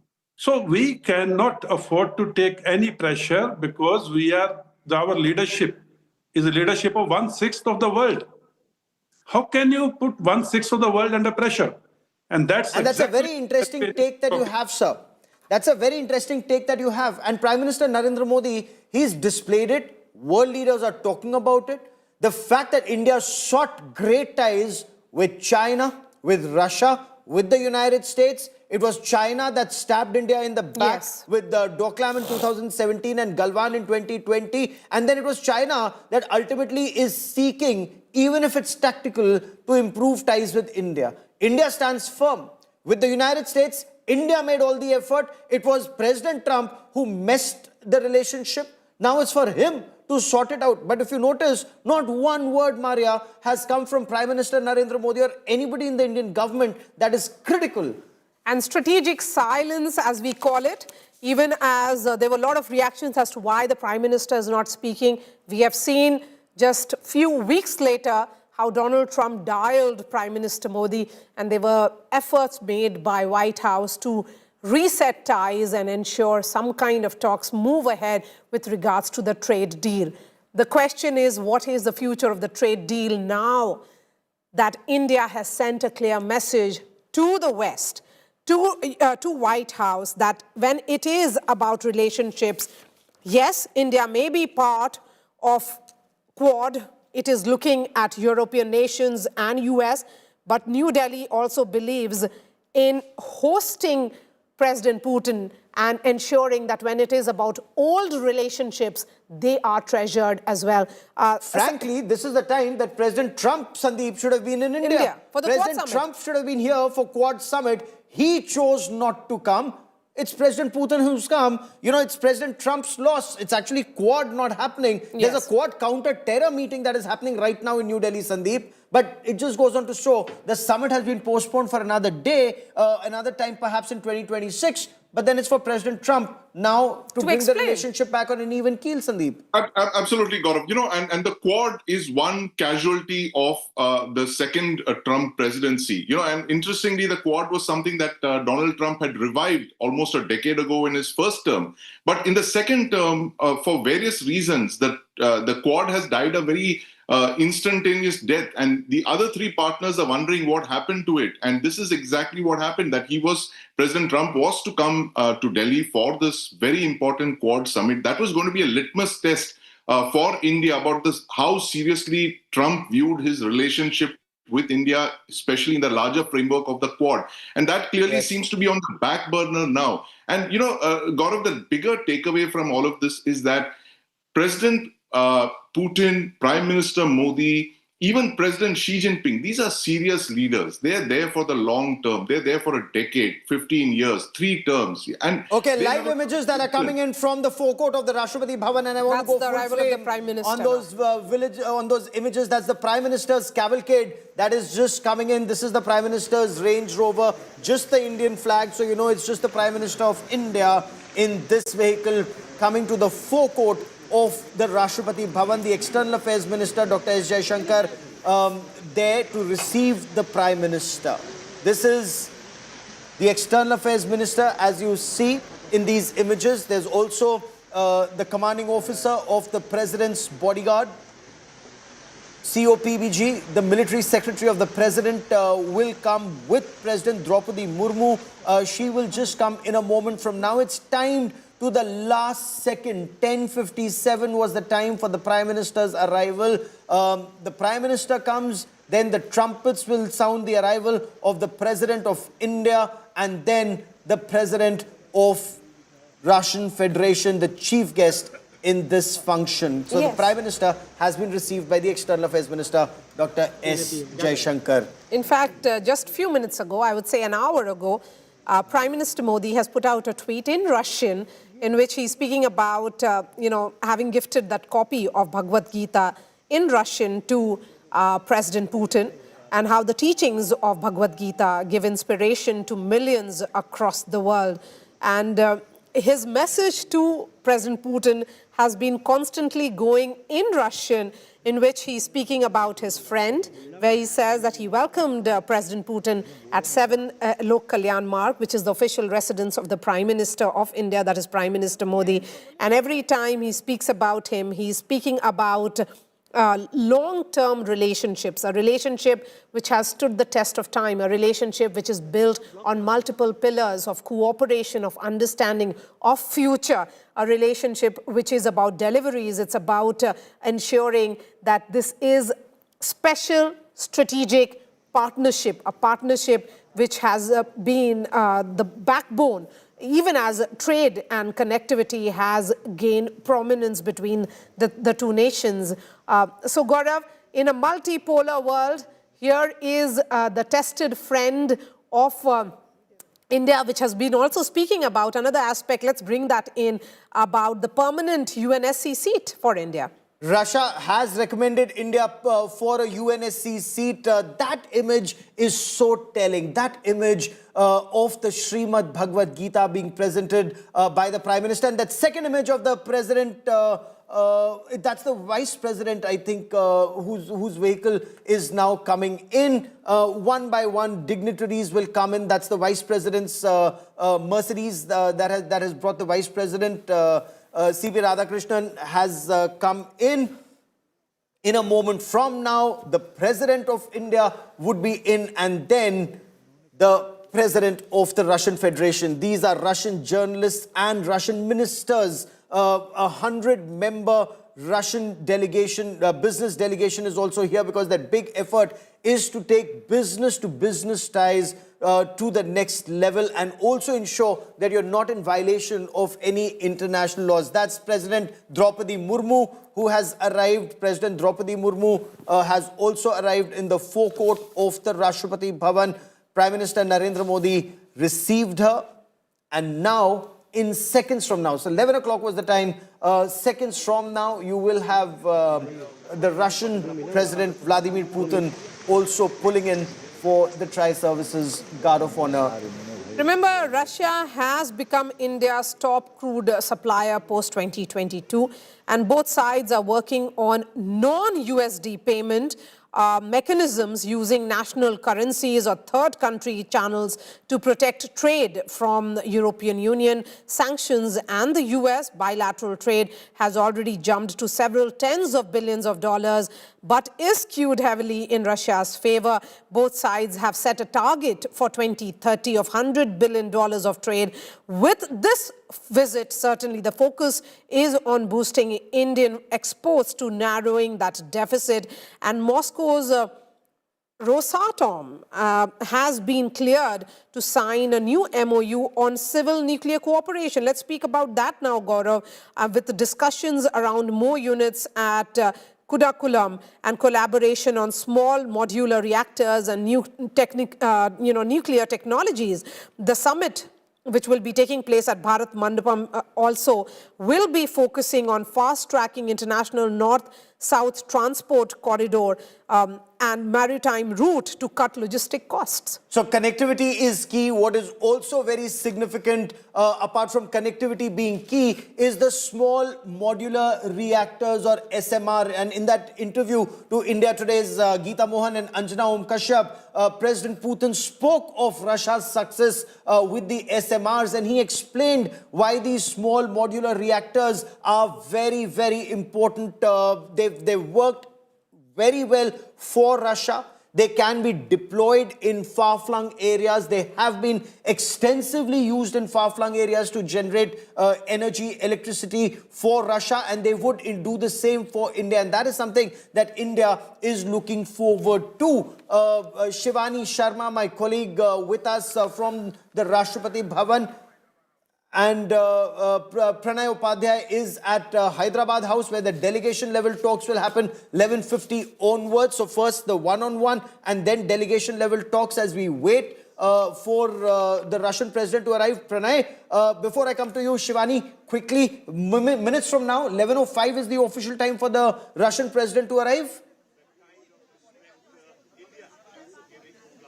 Gaurav, we are eagerly waiting to see the glimpse of the cockade of Russian President Vladimir Putin as the Rashtrapati Bhavan is all set for the grand ceremonial reception for him. Prime Minister is already there. We've seen how the dignitaries are waiting there with the red carpets already rolled out and the Tri-Services Guard of Honor to be offered and inspected by President Putin, and 21 gun salute that will also take place. So here this is the route that is set for him. He's just going to arrive here any moment from now. The time was 11, and it is being seen that the security layer, the multi-layer security is there at place outside the Rashtrapati Bhavan and the whole central Delhi area. Also, the ITC Maurya, where he is stopping and staying. Now we are waiting for his carcade. This is a high security arrangement for President Putin, of course, because he is here in the national capital, and any moment from now we will be seeing those cars, those vehicles that will be here, that will be entering the Rashtrapati Bhavan. I can hear some whistle sounds. That means alerts have been put at place. The protocols are there. We are trying to see whether these cars have already reached here towards the Rashtrapati Bhavan's forecourt, where the guard of honor will be inspected by President Putin, and a 21-gun salute in the honor of the dignitary today. So this is the moment of a very grand and a special arrangement here that also marks the formal start of the engagements between Prime Minister Narendra Modi and President Putin when he is in India, and another 6 events that have been lined up for the day, including the bilaterals that are going to take place at Hyderabad House, and then the statements that are expected from Prime Minister Narendra Modi and also President Putin after he's going, and then he will be certainly welcomed again at Rashtrapati Bhavan for the formal dinner along with the delegation he's coming here with. But we are waiting for his carcade to arrive here. He will be passing through this particular route that is adorned with the flags of India and Russian Federation as he's here on this very special visit after 4 years. Gaurav. Yes, so the business delegation we have been talking about, he's traveling with a huge business delegation. Sandeep continues to be with us. This is sector-specific. In fact, B2B interactions in energy, fertilizers, pharma, IT, agriculture. These are meant to give substance to the diversification beyond guns and oil. So, Sandeep, the focus certainly is on pharma. It's on IT. It is on agriculture. India and Russia are looking at $100 billion trade by 2030. Absolutely, Maria. And you know, the two pillars of what we were talking about, the two pillars of the India-Russia relationship are energy and arms. And the challenge here for both countries is that you have to diversify beyond these. If you want a long-term permanent relationship, a lasting relationship, you need to go to other sectors. And that is where pharma comes in, where electronics, mining, possibly even shipbuilding, which is another big thrust area between India and Russia. All of these sectors come in, and that is going to be the key focus area for India and Russia today, to try and take this relationship beyond the traditional energy and defense, which we are very good at. We're strong. We have very, very robust relations, especially with defense. 60 years of a defense partnership that has produced many fantastic war-winning weaponry. Energy, Russia is a very dependable source of oil, natural gas. But now the challenge if you want to get to $100 billion in bilateral trade, you have to diversify, you have to get to new areas. And as President Putin himself has mentioned, that India's automobile prowess, the fact that we have created an entire automobile ecosystem, is something that he has repeatedly mentioned. He has admired India for its Atmanirbhar automobile industry. Those are areas that we would look at. And shipbuilding is another very big area. In addition to pharmaceuticals, shipbuilding is where India and Russia want to work together. India has, thanks to the crisis in the Red Sea, woken up to the fact that you cannot be a major economic power if you do not have your own merchant shipping fleet. And currently, India accounts for just 0.5% of global shipbuilding and ship operations. They want to increase that. A country, Sandeep, which historically, which civilizationally was a seafaring nation, which since time immemorial had trade links with countries as far as Egypt, with West Asia. 10th century relics have been found in the Volga River region. So it just goes on to show somewhere down the line that knowledge was lost. Now with Russian assistance, some of that knowledge is being regained, especially with the speed of high technology shipbuilding, Sandeep. Absolutely, Gaurav. And you don't have to look further than India's parliament to understand the two symbols of state. That is the Chola Singol that rests there in parliament and the Ashokan Dharma Chakra. These are two symbols of two great empires which have ruled India. The Mauryan Empire was, of course, a land empire, but the Chola Empire, which you mentioned, it's a thalassocracy. It was an oceanic empire, and the Chola Empire's ships traveled all the way far to Cambodia. They took trade, commerce, Indian culture. And if India has to rediscover its roots to become a great power again, it needs to build its own ships. And that is where the collaboration, the cooperation with Russia comes in. We are hearing talks of a possible $750 million deal to build commercial ships, Russian ships in Indian shipyards, for Russia to train Indian shipbuilders to make these commercial ships. We've had an excellent cooperation with Russia over half a century of building military vessels, submarines, surface ships, aircraft carriers. Now the challenge for us, Gaurav, as India becomes a great power, an economic power, is to tap in Russian expertise in shipbuilding, commercial shipbuilding, especially in Arctic shipbuilding, icebreakers and all of that. If India is to travel through the Arctic in the next few decades, we will need that will be the shortest, absolutely shortest trade route, and that is where you need to have both your military might and your economic might on display. Shivani, the Tri-Services Guard of Honor, do we have details of the Tri-Services Guard of Honor that will be presented? We are looking at images of President Droupadi Murmu flanked by India's ambassador to Russia, and we're told, and of course I can also see Commerce Minister Piyush Goyal. We can see several ambassadors and diplomats in these images, talking to the president. Shivani, take us through what's happening over the next several minutes.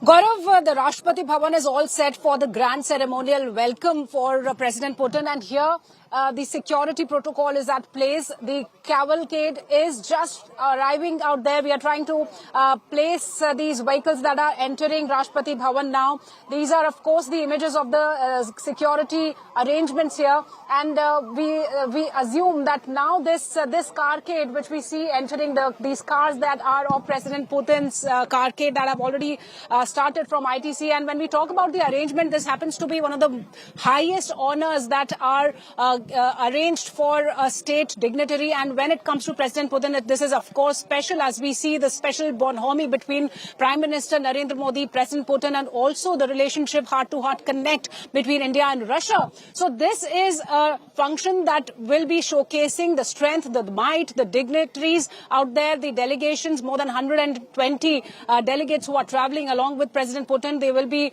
present there. Prime Minister is already present to welcome President Putin out there, and we'll also have the 21-gun salute, the highest military honor, to welcome the dignitary out there. So in a few minutes from now, we are expecting President Putin to be at the Rashtrapati Bhavan. We'll be seeing his carcade moving through this particular Kartavya Path area where we are present right now, and then he will straight away go to the forecourt of the Rashtrapati Bhavan, where the Tri-Services Guard of Honor will be inspected by him. We'll also see the dignitaries. He will be meeting President, of course, and once again he'll return to the Rashtrapati Bhavan in the evening for the special dinner that has been arranged for the dignitaries. So this is the formal engagement for the day that has already started, with all the security protocols at place, and the wait is they are waiting for President Putin to enter the Rashtrapati Bhavan. We're looking at those images of the president's bodyguard.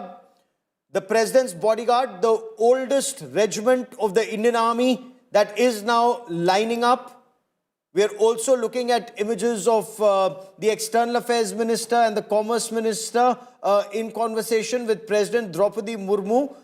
Two very, very important ministers right now, Maria, on the foreign policy front, both engaging, one with the United States of America on the trade deal, the other with the entire world keeping India first. Absolutely. And as we have been speaking about how strategic this partnership is, how crucial and historic this partnership is, any moment now, President Putin will be arriving in the forecourts of the Rashtrapati Bhavan for that Guard of Honor ceremony. Here he is. That is, in fact, those are the visuals coming in. Any moment now, those visuals will come in. Milan, who's been reporting from outside ITC Moria, has sent us this report.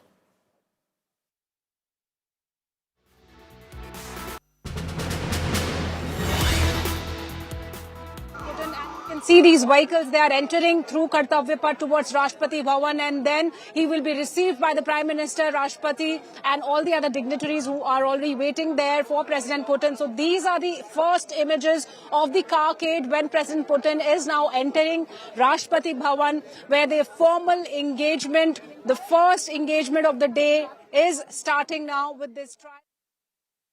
In fact, so the visuals now coming in of the ceremonial reception of Vladimir Putin, which is set to begin in just a moment. They're climbing the Raisina Hill just as yet as we see in these images, and then the president's cavalcade. The two images that we see, one, the cavalcade going up the Raisina Hill. The second, Maria, which promises to be extremely magnificent, is the forecourt of the Rashtrapati Bhavan when that cavalcade comes in, Maria.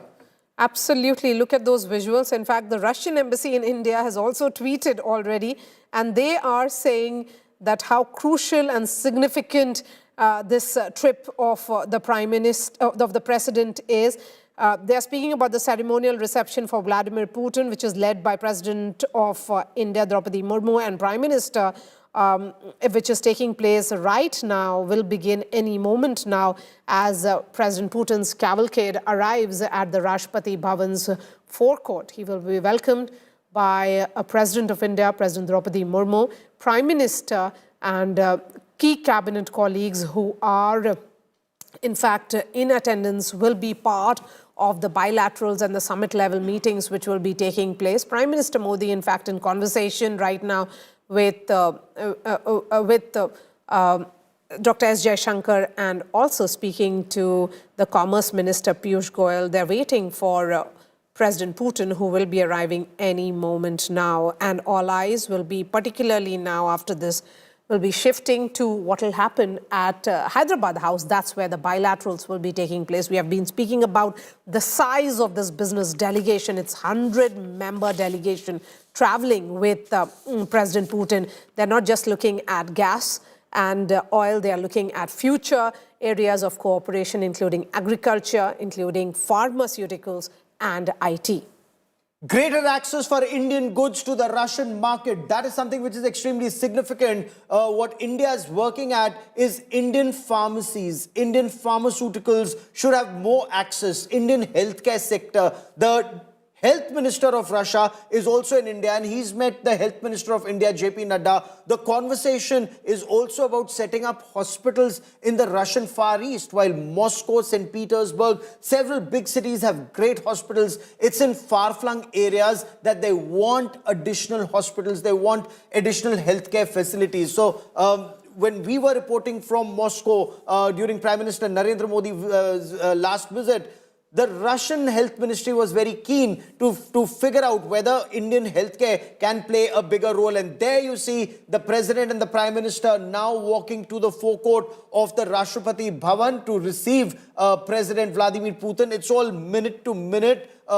Just as information on the radio telephony or the wireless set comes in, that the Russian President's cavalcade is now crossing the Raisina Hill and will be entering from the central gate of the Rashtrapati Bhavan, which is only on ceremonial occasions. So watch these images, very, very impressive images of the forecourt of the Rashtrapati Bhavan. The President's bodyguard, the oldest regiment of the Indian Army, 1776. 1773 was when they were established as the Viceroy's bodyguards, then the Governor General's bodyguard. Each soldier at least 6 feet tall. They're all cavalry men. They're all tank men. Each lance that they carry is aimed right now ceremonially. Otherwise, these are soldiers who, or tank men who are excellent on their T-90 Bhishma and T-72, incidentally, both Russian origin tanks. Remember, Prime Minister Modi has often called President Putin a dear friend. And that's not empty rhetoric, viewers, because India and Russia share a chemistry that predates both these leaders, a And the legacy of relationship, defense. President of Russia, he steps out of his vehicle, received by the commanding officer of the president's bodyguard, then shakes hands with President Droupadi Murmu, and that warm shake hand with Prime Minister Narendra Modi. Now it is for the head of state of Russia to receive a tri-services guard of honor. A guard of honor is the highest respect that is given to a visiting head of state, followed by a 21-gun salute. This is the symbolic picture. For Putin, Prime Minister Modi certainly is the bridge to the global south, a leader who keeps India's options open, refusing to be boxed in by Western alignments. For Prime Minister Modi, Putin represents continuity, a partner who understands India's insistence on autonomy in foreign policy. And the result is what Moscow continues to supply discounted oil, S-400 missile systems and defense maintenance support, while New Delhi balances its G20 diplomacy by refusing to isolate Russia. The bonhomie isn't just geopolitical. Let's listen in.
Now invite the Russian president to come and review the parade in his honor.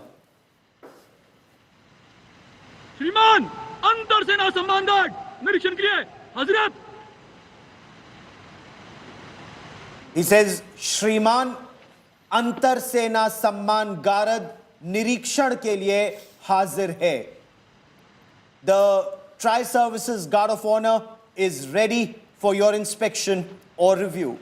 And with a smile on his face, the Russian president, one of the most powerful men in the world, is now ready to review the Army, Navy and Air Force Tri-Services Guard of Honor.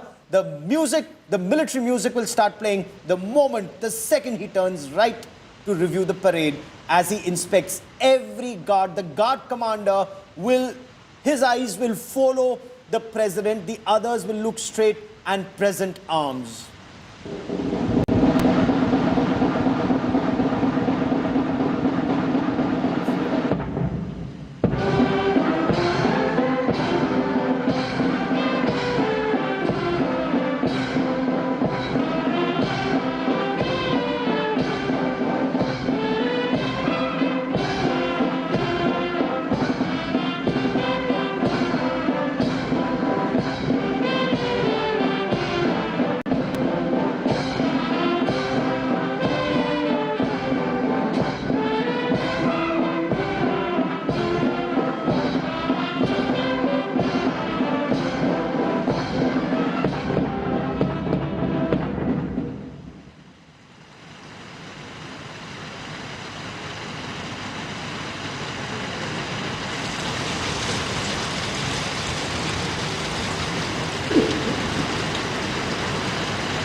President will now thank the guard commander.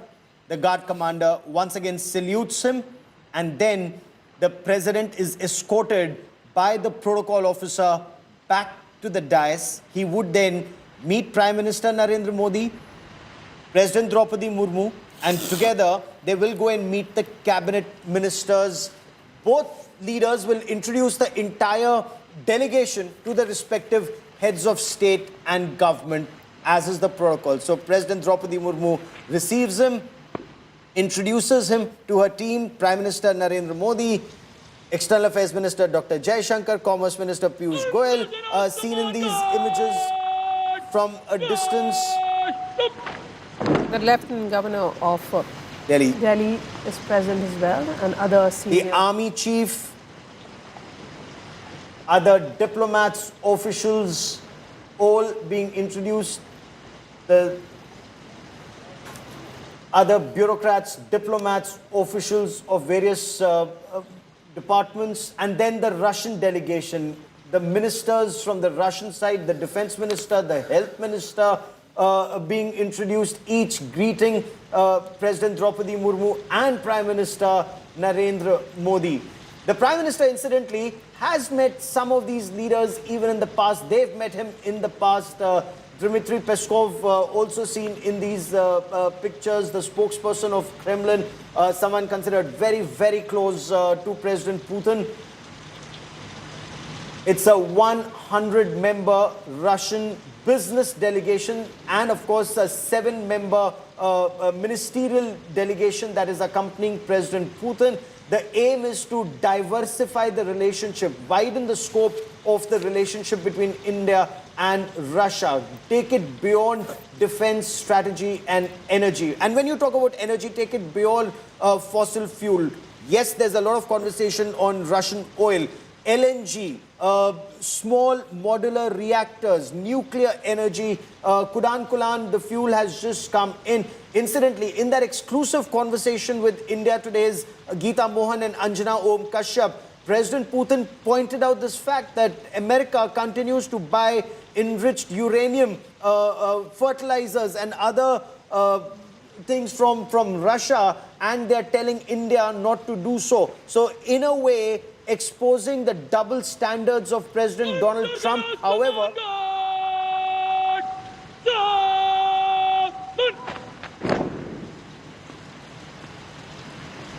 also making it very clear that India and Russia should engage with the United States.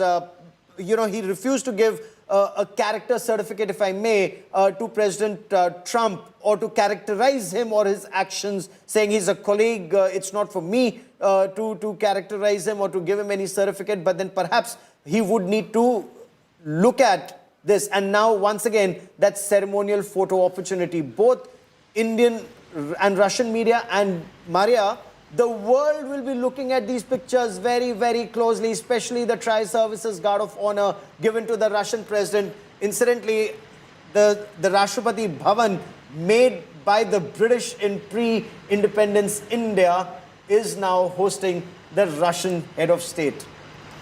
And, we have been talking about the photo opportunity. One would say that it always goes beyond photo opportunity, Gaurav, because it's a display of trust which has been built over decades of steady engagement, which is tested in a world that keeps shifting around them. From here, President Putin will be heading to Rajghat for paying tributes to the father of the nation, Mahatma Gandhi. And that's where the minister in waiting for President Putin will be in attendance. And from there, he heads to the Hyderabad House for the bilaterals, and then will be the Russia-India summit at Bharat Mandapam. Again, very crucial venues chosen, very historic places chosen for each and every moment of this visit of President Putin. He leaves India around 9 p.m. tonight, but before that, everything seems to be working as per the clock, right to the clock. Gaurav. So in just moments from now, he'll be at Rajghat to pay respects to the father of the nation, Mahatma Gandhi. He's been there several times in the past, and you just saw these images of the ceremony. This is the first leg of his official annual summit, the 23rd Russia-India or India-Russia annual summit. He was last here in 2021. This is the first time he's come here after the Russia-Ukraine war. He's very clear on what his vision for the conclusion of this war is. And look at the Raisina Hill, the South Block and the North Block seen in these images decked in the Indian tricolor and the Russian Federation flag. He's spoken highly of Prime Minister Narendra Modi, that the Prime Minister keeps India's supreme national interest first. Now the Prime Minister is seeing off the President. So protocol, Maria, being followed. And to that's the something T. very beautiful about the protocol. Somehow I really like that, Gaurav. You know, it speaks volumes of the tradition, the culture, and at the same time, what we see as a sovereign display of the various offices in India. The President, now the Prime Minister, is leaving for the Hyderabad House, where the meeting will be beginning, the bilateral meetings between the two leaders. He has already hosted President Putin for a private dinner. Let's go straight to Rajghat, where Ashutosh is joining us. Ashutosh, we have been speaking about the soft power, the significance of how, yes, there will be some serious talks, but as far as the soft power, the cultural connect is concerned, that has also been on full display with the fact that the Prime Minister presented Bhagavad Gita to President Putin at his home last evening.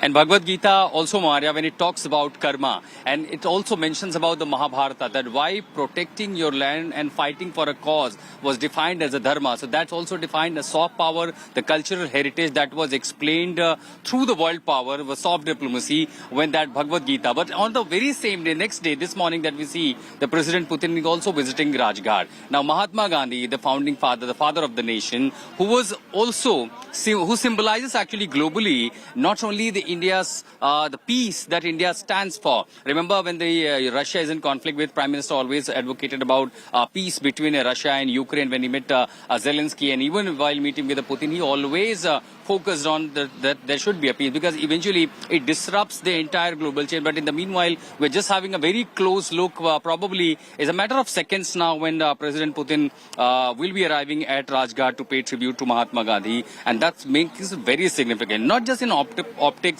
or a customary tradition that we often see, that any state guest that visits often come here, bring a tribute to peace and non-violence, because by visiting Rajghat to honor Gandhi, Putin is going to pay respect to one of India's and the world's most recognized symbol of non-violence and moral leadership, given the ongoing conflict and tensions, such as gestures and projects. Message of peace and mutual conflict, because that looks like a cavalcade is just about to reach. Probably just a matter of seconds. The entire security apparatus has been beefed up. The entire area is barricaded, cordoned off. And that's a soft power diplomacy when you talk about that. Visit adds the culture and a moral dimension. I'll ask Pradeep Gupta to constantly focus only on the shots, because any second the cavalcade will be arriving. Because the visits adds a culture and moral dimension. You mentioned, Maria, that what otherwise a politically and economically heavy summit, defense, trade, energy, strategic cooperation. And it also frames India-Russia ties not only as transactional, but also grounded in mutual respect and for values and history. In fact, he's visited Rajghat before on earlier state visits, and he's written about Mahatma Gandhi. In fact, once when Prime Minister Narendra Modi, Ashutosh, had visited Moscow, that time President Putin presented him some written notes on Mahatma Gandhi as a gift. And it's amazing that even in the past, when he spoke of Nelson Mandela, he spoke of Mahatma Gandhi and the importance Mahatma Gandhi holds in the world. This comes at a time when there's so much conflict on in the world, and Mahatma Gandhi was seen as the apostle of peace. And even during the interview, when Putin said that the war is not actually without a cause. There is a cause. He is protecting the territory. He is protecting his own nation, his own people. When there is a cause, then exactly we see the context of Bhagavad Gita, that Mahabharata was for a cause. The Pandavas fight for a cause. And sharing from the cultural heritage, India's belief, and then coming to tribute to Mahatma Gandhi, India symbolizes everything. That if there is a need, we will fight for it. If there is a need, the world needs a peace as well. And that's exactly how it defines soft power diplomacy. When we see the balancing global optics, considering the Russia's international context, you mentioned about this, especially because of Ukraine. This act of homage may help soften public perception, signaling that Russia also values cultural diplomacy and the mutual respect with India rather than just power politics. You mentioned how Putin, when he handed over the text that was mentioned about Nelson Mandela and, of course, Mahatma Gandhi. So in a broader context, this visit at a time when India and Russia are exploring deeper cooperation, trade, defense, energy, technology. Two countries have set ambitious goals, boosting bilateral trade, expanding cooperation across sectors, reinforcing special privileged strategic partnership. So all coming together, the optics also matters, because a lot of pictures that we've seen since yesterday from Prime Minister himself reaching to the airport, receiving President Putin, driving him in a car and taking to Prime Minister's residence for a dinner, presenting him in Bhagavad Gita. This morning we are seeing the warm welcome at the President House, ceremonial guard of honor. So everything, when the world is looking in a multipolar, this kind of landscape that we are seeing in the geopolitics, this clearly explains the picture. The two sides are two nations who have been brother. There have been a friendly relationship, and it is just a matter of a year or a couple of years, a decade, so many decades long, from 1971, in the critical time when India was in a war with Pakistan. The role that Russia played during then, since today, when there is a despite conflict, Russia remains to be one of the closest ally of India. So soft power, and from the the transactional relationship between these two nations, everything is defining a moment for the entire global community, Gaurav. That indeed is the case. In fact, I'm taking our viewers back to December 24, 2015. President Putin gifted me a page from Gandhiji's diary containing Bapu's handwritten notes, is what Prime Minister Narendra Modi had written at that point of time. Incidentally, President Putin had also gifted Prime Minister Narendra Modi that time an 18th century sword.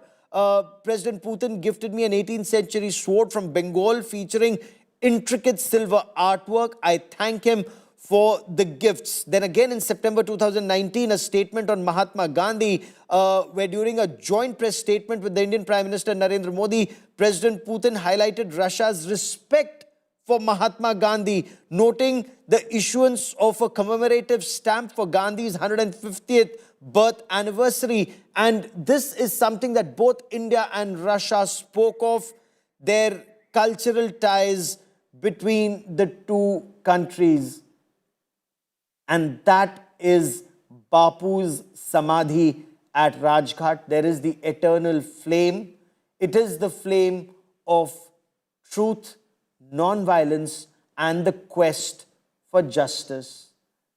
Mahatma Gandhi, respected world over as an apostle of peace, was someone who believed in achieving your aim through satyagraha, satya, ahimsa, and satyagraha, achieving your aim through truth and non-violence.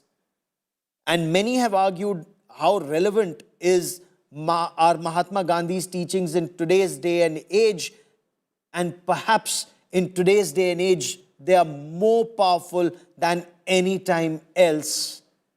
Look at the kind of violence that we see across the world, the conflicts that are happening in different parts of the world. It is Mahatma Gandhi's message of peace and non-violence that can help pave the way. Can it do so in the Russia-Ukraine context is a big question, because we've been reporting that conflict from February 2022 and the losses of lives on either sides. Much higher on the Ukrainian side, but very high again on the Russian side. Even a single life lost is one life too many, but literally lakhs of people have been killed and injured in Russia and Ukraine since February 2022. And that war is sadly in a very, very difficult phase, very complex phase even as we speak. There have been intense attacks that have taken place. Russian forces are now moving forward. In that exclusive interview to India Today's Geeta Mohan and Anjana Om Kashyap, President Putin made it very clear that this is a war that was thrust on Russia. Russia will fight. Russia is fighting for a cause. And that cause is the safety, according to him, of Russian people and Russian origin people.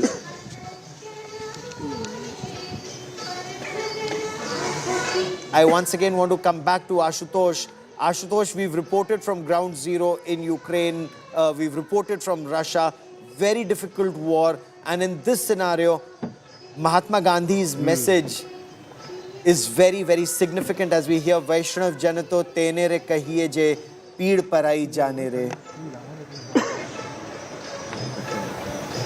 And in fact, India always advocated for Gaurav, peace across the globe. And since we believe in Vasudhaiva Kutumbakam, Prime Minister himself, when he met Zelensky, and of course during the meeting with President Putin, of course there is always had been advocacy of a war. However, when it comes to Rajghat, we always believe that is only a customary side, probably visiting world leaders to pay respect. A ritual that signals basically respect for India's values, global ideals for peace. If you see the leaders around the world visited Rajghat during the last G20 New Delhi summit to lay wreath and pay homage. But what makes it significant that it also an optics for the world that how Putin is embracing the language of peace and non-violence.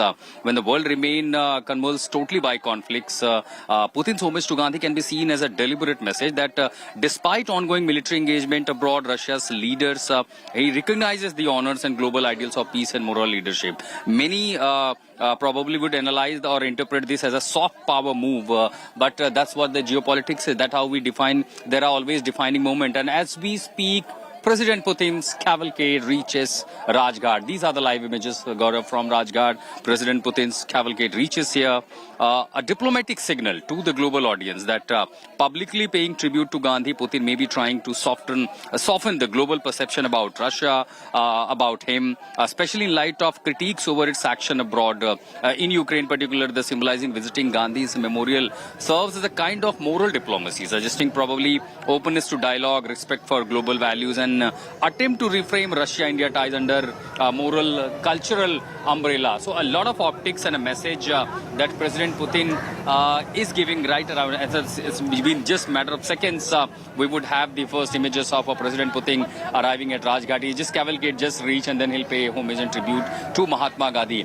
So a lot of optics, a lot of messaging that he is not only one fighting for a cause in Ukraine when the Russian forces are further advancing in Ukraine, but at the same time he is also morally values the peace, the value of peace, that he also respects peace. But at the same time, there should be a bilateral formula both between Ukraine and Russia, as in when the war speaks, the United States is offering a mediation. Okay. But whether there will be consensus or the agreement on the field. And as we look at these images of President Putin has arrived at Rajghat.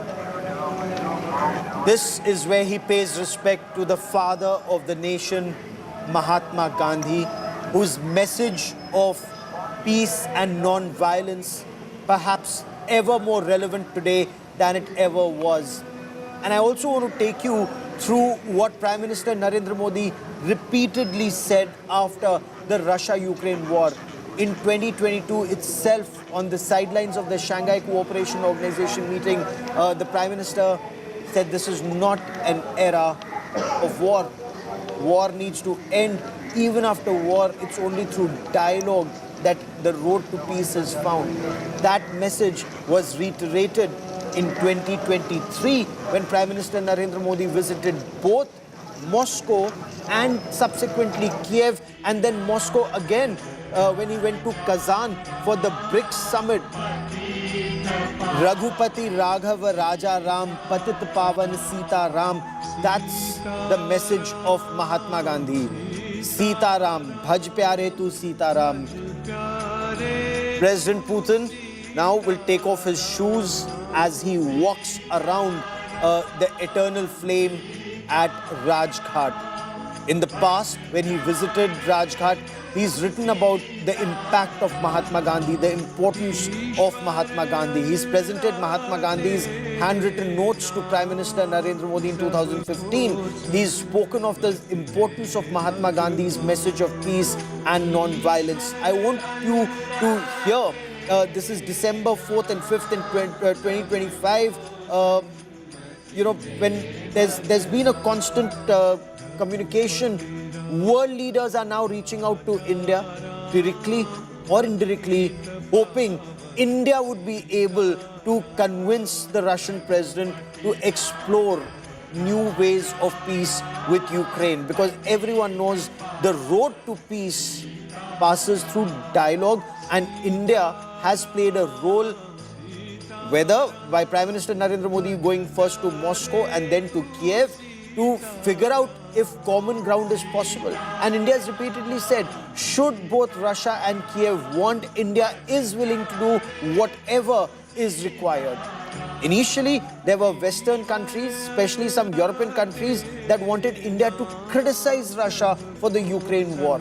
But then what they were not doing is looking at the story from the India-Russia perspective. They were only looking at it through their lens and not the lens of our relationship. And that's the point India's External Affairs Minister also repeatedly made. Europe's war cannot be the world's war, and India's interests cannot be sacrificed at the altar of their interests. You're looking at those images of President of the Russian Federation carrying a large wreath to be laid at Mahatma Gandhi's Rajghat. It's the eternal flame of peace, of non-violence, and that quest for justice. Now, in 2025, again, repeatedly, India has spoken of this is not an era of war. India has sought peace, and peace through dialogue. An eternal flame in a glass enclosure, that is the eternal flame.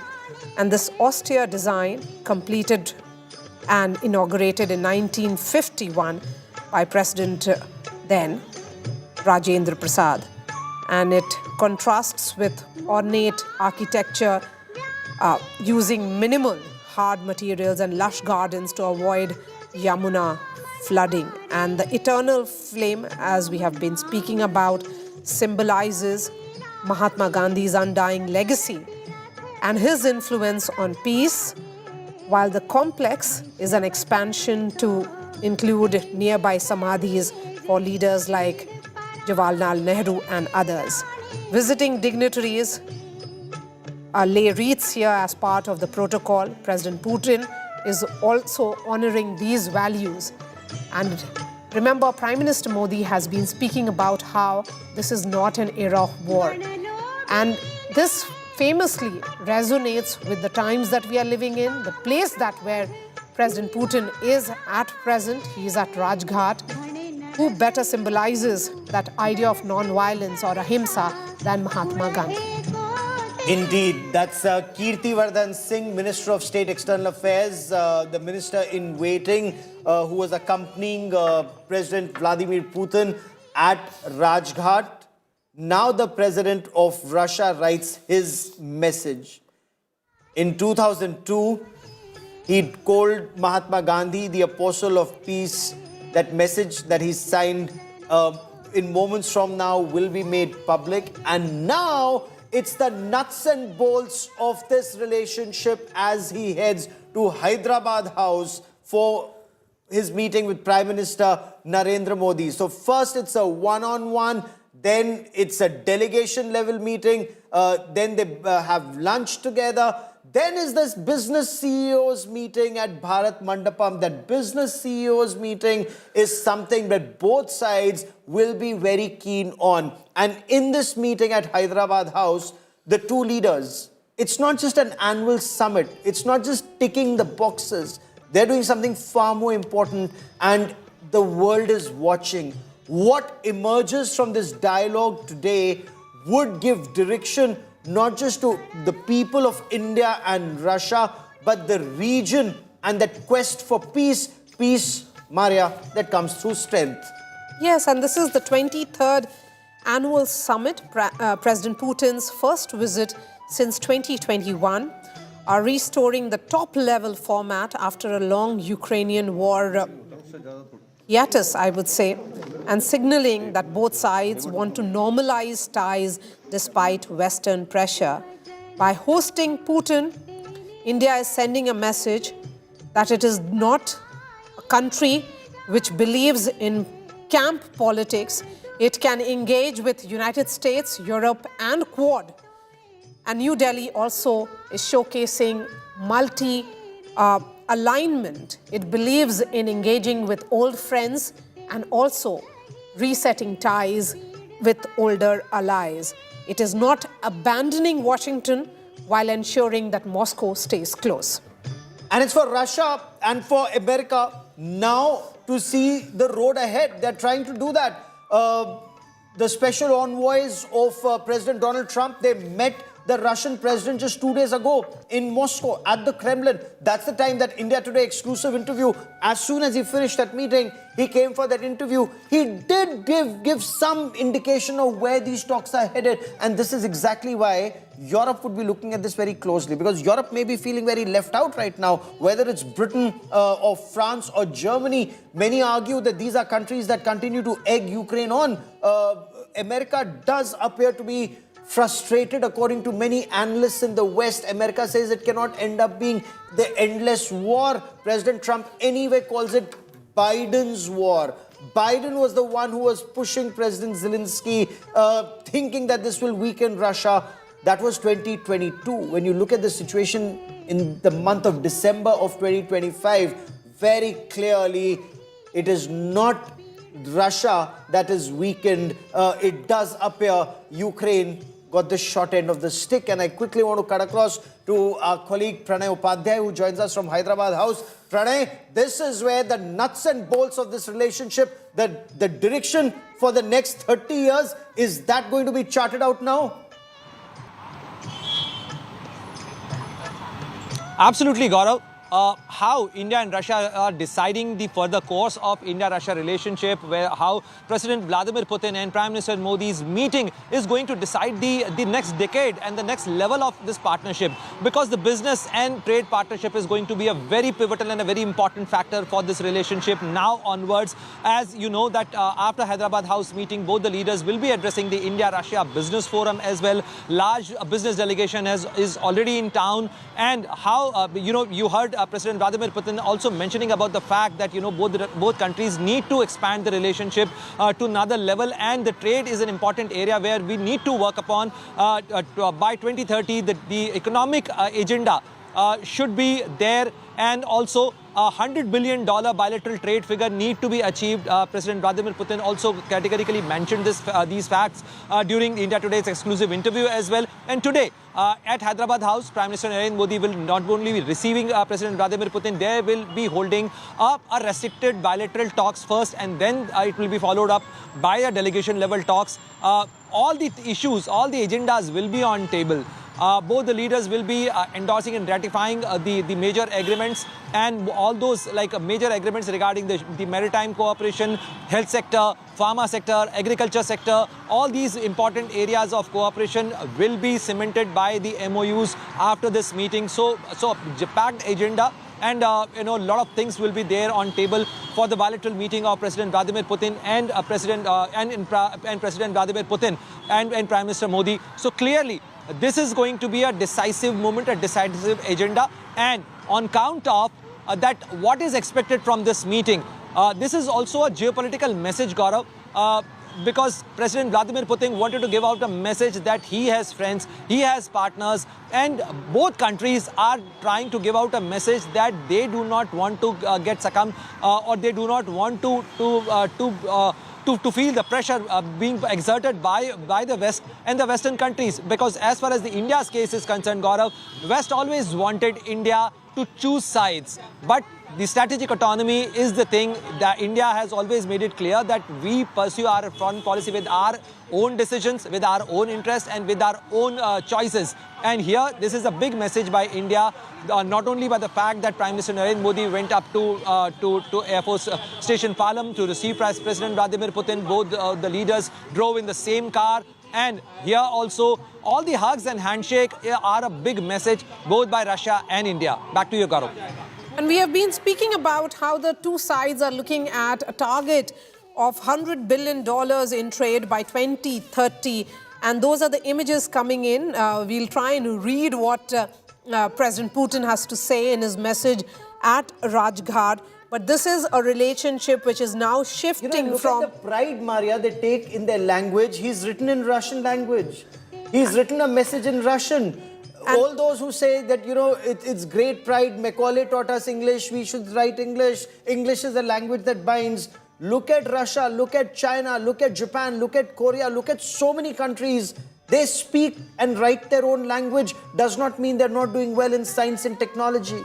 Does not mean that they're not doing well in life.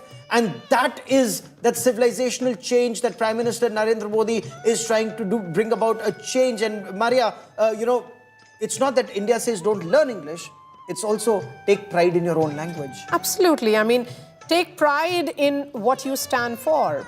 Take pride in the language of culture, the language that we have inherited from our forefathers. Take pride in that, while acquire language and knowledge from world over is the message that is coming in, and something that India believes in as well.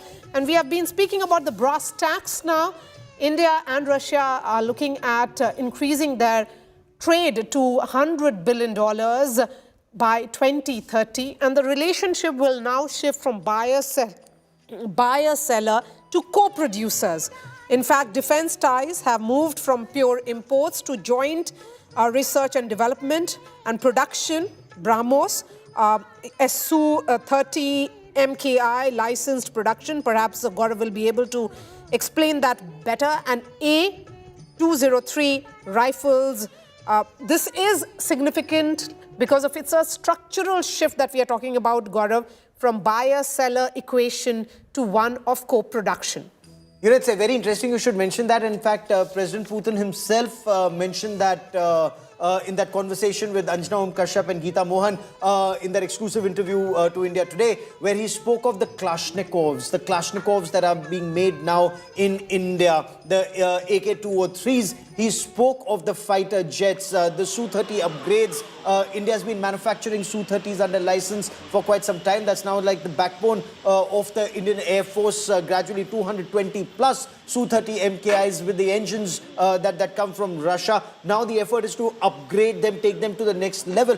The advantage with Russia, and in a moment Sandeep Punithan will be joining us and Pranay with us on this broadcast. The advantage, Pranay, is with Russia, there's conversation now of source code being shared with India so that made in India weapons can also be integrated to Russian platforms. That is what is required. Upgrades where India holds the key, something that's critically not happening with a lot of Western equipment. And that is why many argue that the scales, if they do tilt in Russia's favor, this may be one of the binding factors. Absolutely, Gaurav. President Vladimir Putin, you have heard him many times praising about the Make in India initiative led by Prime Minister Narendra Modi. And also in our exclusive interview, he categorically mentioned that India, our relation, like Russia's relation with India, is not about the buyer-seller relation.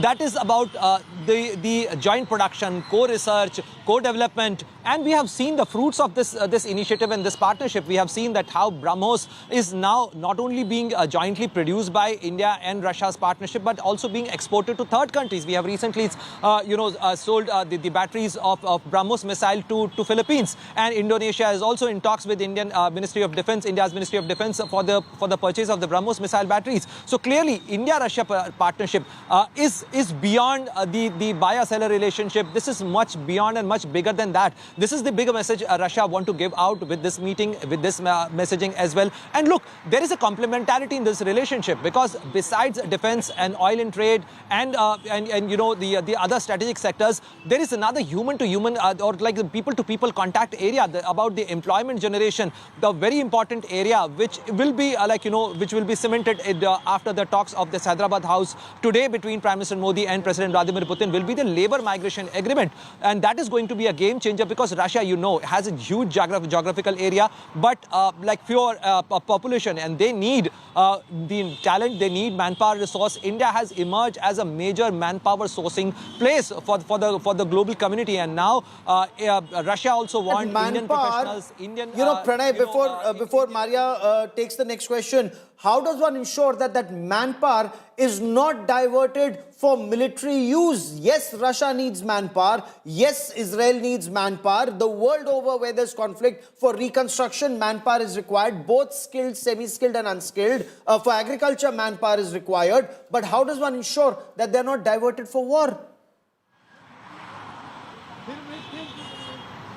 So look, right now, migration is still happening. But this migration agreement, this mobility agreement, this labor agreement is going to enshrine the basic constitution, the basic framework with which these migrants or these laborers can work in the specified sectors in Russia. And this is going to ensure the safety, security and their rights as well. So this is going to actually decide the broad contours of this migration, and that's why it is required. This framework was required, and that's why, we have recently asked the Indian officials as well as the number of Indians, those who have been employed or those who have been, forced to work in the Russian military. The number stands at around 44. But whenever India took up this issue, people have been released.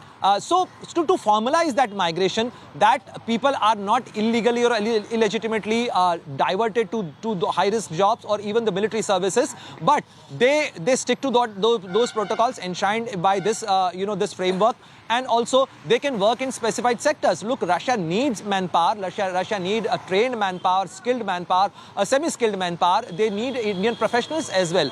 And this is going to give boost to the Russian economy as well. There are many sectors in which Russia is looking at India's partnership, including the pharma sector. Look, there is a competition, but even Russia wants to diversify. It's not about having leverage, but it is also having to diversify the choices. Russia has... Pranay, stay with us for a moment. Prime Minister Narendra Modi is now coming out of Hyderabad House. He will be receiving President Putin.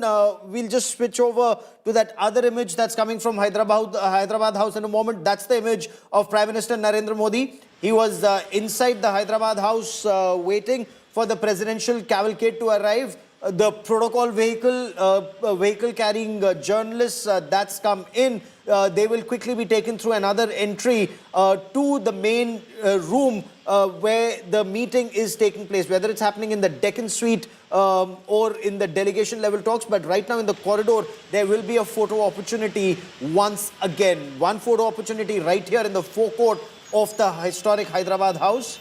The protocol vehicle has come in, the pool vehicle has come in, and now the president's beast equivalent access was given to people at that point of time. But President Putin still came, and this was before the Russia-Ukraine war. And what a magnificent shot of the Hyderabad House. The business delegation, we are told that meeting is happening at Bharat Mandapam, but this meeting just taking place, and now they enter the Hyderabad House. And this is India's highest level diplomatic engagements happen at the Hyderabad House. This was designed by Sir Edwin Lutyens. It was one of the grandest and remains the grandest palaces in the New Delhi capital, which is our capital of India.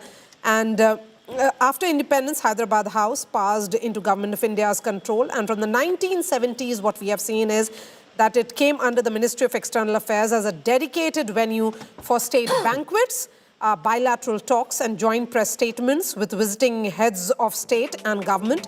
Over decades, Hyderabad House has the shift in India's foreign policy, Gaurav, and India's stature globally, because Prime Minister level meetings happen here, summits happen here with major powers.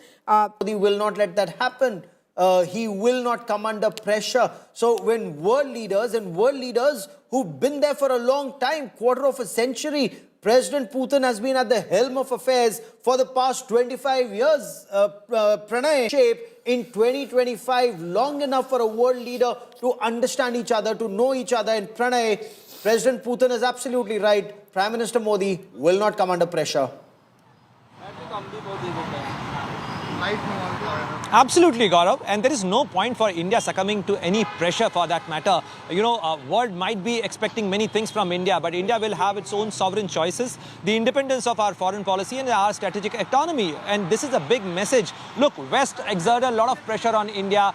United States expected many things from India, but India always maintained and exercised this strategic choice. And you mentioned about the previous meetings of Prime Minister Narendra Modi and the history of their engagement going back to, say, like 2001, when President Vladimir Putin received the Indian delegation led by the then Prime Minister of India, Atal Bihari Vajpayee, and the then Chief Minister of Gujarat, Narendra Modi, was also part of that delegation. Prime Minister fondly remembered every time he met President Vladimir Putin. There is always a mention about that meeting as well. And if you see, in last 11 years, this is the 20th time both the leaders will be meeting here in Delhi, and this meeting is going to decide many things, because this meeting is taking place after a gap of 4 years.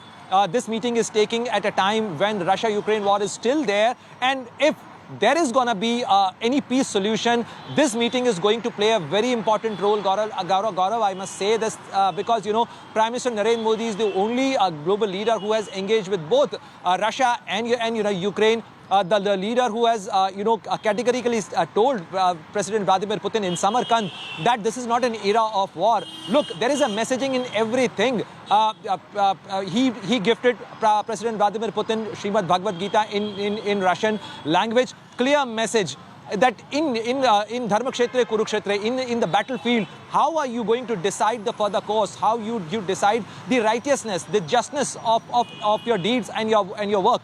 And besides that, there is also a big messaging here that President Vladimir Putin is reaching Hyderabad House just after paying his floral tributes to Mahatma Gandhi, the man who's known for taking the British Empire with the peaceful efforts, with the message of ahimsa. So clearly, there is a lot of messaging in this in the optics in this diplomatic engagement. But clearly, there is a lot of substantive agenda on the table for both these leaders. We know that how India and Russia have their own difficulties in the current geopolitics. But look, if India decides the independence, this also actually decides the course of Indo-Pacific. This also decides that how the global order is going to shape, because India is not a country which can be pressurized, which can be tamed, which can be molded. India can be befriended. India respect friends, and if you see, these are live images that are coming in from that delegation, from that one-on-one talks that are happening between Prime Minister Narendra Modi. Let's listen in. कल से आपके delegation के लोग अनेक मीटिंगों में व्यस्त रहे हैं और बहुत सारे आउटकम के साथ आज हमारी ये समिट आगे बढ़ रही है। एक्सेलेंसी, आपकी यात्रा बहुत ही ऐतिहासिक है। 2001 में जब आपने कार्यभार संभाला और भारत की आपकी यात्रा पहली हुई, उसको आज 25 साल हो गए और उस पहली यात्रा में ही स्ट्रेटेजिक पार्टनरशिप की एक मजबूत नींव रखी गई थी। Ваше превосходительство, дорогой друг, я очень рад этой возможности встретиться с вами и поприветствовать вас и вашу делегацию в нашей стране. Начиная с вчерашнего дня, представители вашей делегации провели очень много мероприятий, заседаний с своими коллегами с индийской стороны. И мы видим очень много результатов и соглашений по окончанию нашего саммита ежегодного. Поэтому я уверен, что наш саммит станет весьма успешным. И ваш нынешний визит, уважаемый господин президент, имеет по-настоящему историческое значение. Ровно 25 лет назад вы впервые посетили Индию в качестве президента Российской Федерации и заложили основы нашего стратегического партнерства. मेरे लिए पर्सनली भी खुशी की बात है कि आपके साथ मेरे परिचय को और संबंधों को उसको भी 25 साल हो गए हैं Для меня лично тоже это важное событие, потому что мы знакомы с вами 25 лет. एक्सेलेंसी, मैं मानता हूं कि ये जो 2001 में अपने जो भूमिका अदा की, एक विजनरी लीडर कैसे सोचता है, कहां से शुरू करता है और संबंधों को कहां तक पहुंचा सकता है, इसका एक उत्तम उदाहरण भारत रशिया के संबंध है। Уважаемый господин президент, ваша роль, начиная с 2000 года, за последние 2,5 десятилетия свидетельствует о вашем дальновидном и твердом руководстве и о том, как развивать двусторонние отношения.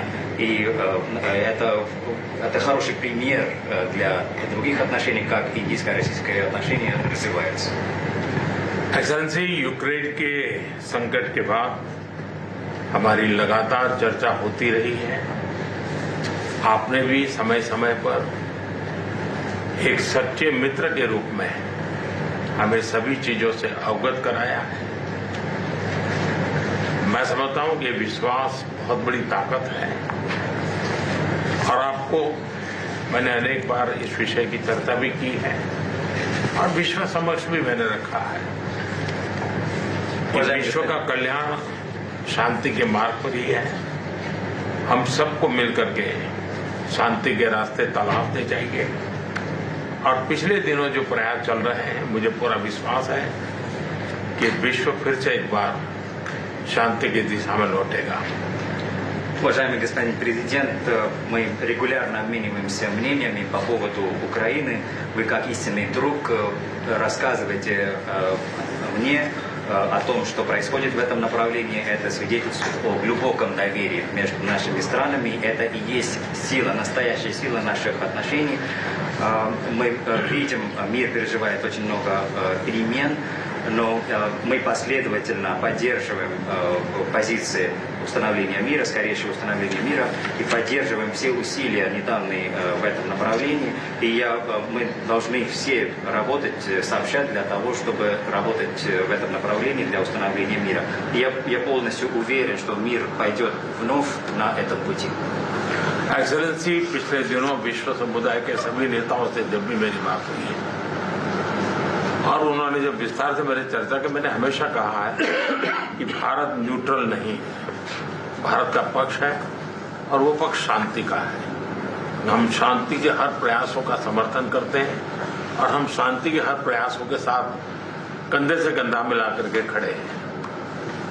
Ваше превосходительство, когда я встречаюсь с мировыми лидерами, я всегда им говорю, что Индия не нейтральная страна. У Индии нет нейтральной позиции, у нас своя позиция, и это позиция в пользу мира. Это позиция мира. И мы поддерживаем все усилия, которые направлены на установление мира. И мы будем двигаться плечом к плечу со всеми державами, которые держатся этой пути. पूरे विश्व ने कोविड से लेकर के अब तक कई संकटों से गुजरा है। हम आशा करते हैं कि बहुत ही जल्द विश्व को चिंताओं से मुक्ति मिलेगी और एक सही दिशा में प्रगति के राह पर विश्व समुदाय को एक नई आशा पैदा होगी। एक्सेलेंसी, मुझे पूरा भरोसा है कि आज दिन भर हम अनेक विषयों पर चर्चा करने वाले हैं। भारत और रशिया के आर्थिक संबंधों का अधिक विस्तार हो, हम नई नई ऊंचाइयों को प्राप्त करें, ऐसे बहुत ही आशावादी आउटकम के साथ हम हमारी इस मीटिंग को आगे बढ़ाएंगे, यह पूरा विश्वास है। Уважаемый господин президент, весь мир страдал от пандемии ковид, и были также разные другие кризисы, поэтому мы надеемся, что мир вновь на пути прогресса, развития, и наша встреча будет вселить надежду в этот вопрос. Уважаемый господин президент, сегодня весь день мы будем разговаривать по разным темам. Пускай наша встреча придаст новый импульс нашему экономическому сотрудничеству. Мы возлагаем большие надежды на нашу сегодняшнюю встречу, и мы ожидаем хороших результатов по итогам нашей встречи. माय फ्रेंड, मैं फिर से एक बार आपका और आपके डेलीगेशन हृदय से बहुत बहुत स्वागत करता हूं। Дорогой друг, еще раз хотел бы поприветствовать вас и вашу делегацию в Индии. Спасибо. Спасибо большое. Thank you very much. Уважаемый господин премьер-министр, дорогие друзья, прежде всего спасибо большое за приглашение. Excellency, Prime Minister, dear friends, first of all, thank you very much for inviting me. И за вчерашний очень добрый вечер. And for the yesterday's evening too, it was very good. Дружеский, в то же время с такой содержательной, очень полезной беседой. We had a friendly and at the same time a very substantial talk. У нас была возможность, и дали мне такую возможность подробно рассказать о том, что происходит на как раз украинском направлении. I could share a great deal of details about the events taking place in Ukraine. И что нами предпринимается совместно с некоторыми другими партнерами, в том числе с Соединенными Штатами, по вопросу возможного мирного урегулирования этого кризиса. And the actions we are taking together with some partners, including the United States, on a possible peaceful settlement. Спасибо вам за это внимание и спасибо за ваши усилия, направленные на разрешение этой ситуации. Thank you for the attention and for your efforts aimed at finding a solution to this situation. Что касается наших отношений, то они действительно носят очень глубокий исторический характер, как бы мы его не характеризовали, какими бы эпитетами его не украшали. Важно другое, важно содержание. А содержание очень глубоко. Our relations are deeply rooted into history, but it is not the words that matter, it is the substance of the matter, which is very profound. Мы этим очень дорожим, и мы видим, что вы, уважаемый господин премьер-министр, уделяете этому тоже очень большое личное внимание. We really appreciate that, and the fact that you, Excellency Prime Minister, pay special personal attention to that. За прошедшие годы нами проделана очень большая работа в развитии наших отношений. Over the past years, we have done a great deal of work to develop our relationship. И по мере развития наших стран, по мере развития экономик наших государств, возможности нашего сотрудничества расширяются. As our countries and our economies move forward, we have more opportunities for cooperation. У нас появляются новые направления. We open additional areas for cooperation, связанные с высокими технологиями, including those related to high tech, связанные с развитием и совместной работы в области авиации, космоса, высоких технологий в широком смысле слова, искусственного интеллекта. As well as the cooperation of aircraft, space exploration, high tech and artificial intelligence. У нас очень доверительные отношения в сфере военно-технического взаимодействия. We have very close and trusting cooperation in the military and technical area. Мы намерены двигаться по всем этим направлениям. And we are planning to move forward in all of these areas. Это только лишний раз подчеркивает уровень, характер и доверительность наших связей. This once again underscores the level and the trust of our relationship. Наши команды очень хорошо поработали в преддверии этого визита. Our teams have done a great work before this visit. Подготовлен целый ряд документов солидных. They have prepared a great number of documents for us. У нас есть возможность на чем-то остановиться, что-то обсудить дополнительно. We have an opportunity to talk in more detail about some of them. Ну и уверен, что мы сегодняшний рабочий день завершим с хорошим результатом. I am sure that we will have a very fruitful working day. Спасибо. Thank you very much. Big statement coming in from Prime Minister Narendra Modi and from the Russian President Vladimir Putin. This is ऐतिहासिक, as the Prime Minister said it. It's historical. They're meeting in New Delhi. The Prime Minister referred to historical ties that go back to 2001, where he said that was the first time I met you, and in a moment from now we'll play out those images of 2001 when Chief Minister of Gujarat Narendra Modi met the President of Russia Vladimir Putin. But I want to come on the substantive aspect of the conversation on Ukraine war and peace. And Maria, that's very interesting when the Prime Minister not only lauded Putin as a visionary leader, he said those who think India is neutral, India is not neutral. India is on the side of peace. That's a very big statement for Prime Minister Narendra Modi to make. Yes, from Samarkand to repeated, communication by President to President Putin by Prime Minister Modi that Bharat ka paksh shanti ka hai. This is what India believes in, that India believes in peace. India is on the side of peace. Bharat ka paksh shanti ka hai is the message coming in from Prime Minister Modi. He goes on to speak about sahi disha ke pragati ki raah, vishw ki pragati, that world will progress if the countries progress. And President Putin also, Maria, talking about peaceful solution, efforts being found for a peaceful solution. So the two images that you see on your television screen right now, Chief Minister Narendra Modi of Gujarat in 2001 meeting President Putin, and today 2025, and the Prime Minister says he is going down memory lane. It's a historical moment even for him. 2001, when it became a strategic partnership, India-Russia. He says, personally, I'm also very grateful and thankful because personally, this relationship once again, 2001 is when Chief Minister Narendra Modi met President Putin. Now Prime Minister Narendra Modi talking to President of Russia, Vladimir Putin, and what are they talking about? That big headline is very clearly India is not neutral in the Russia-Ukraine war. India is on the side of peace. India will support every effort for peace between Russia and Ukraine. And the Prime Minister complimented the recent efforts, clearly hinting about the talks that were on between Steve Witkoff and Jared Kushner, special representatives of US President Donald Trump and President Putin, Maria. Yes, that's right. And President Putin also speaking about the relationship of trust, emphasizing the role that is being played by India with regards to the peace efforts playing out. So there is an acknowledgement that is coming in right from President Putin when Prime Minister Modi said that India ka paksh shanti ka hai, that India is not neutral.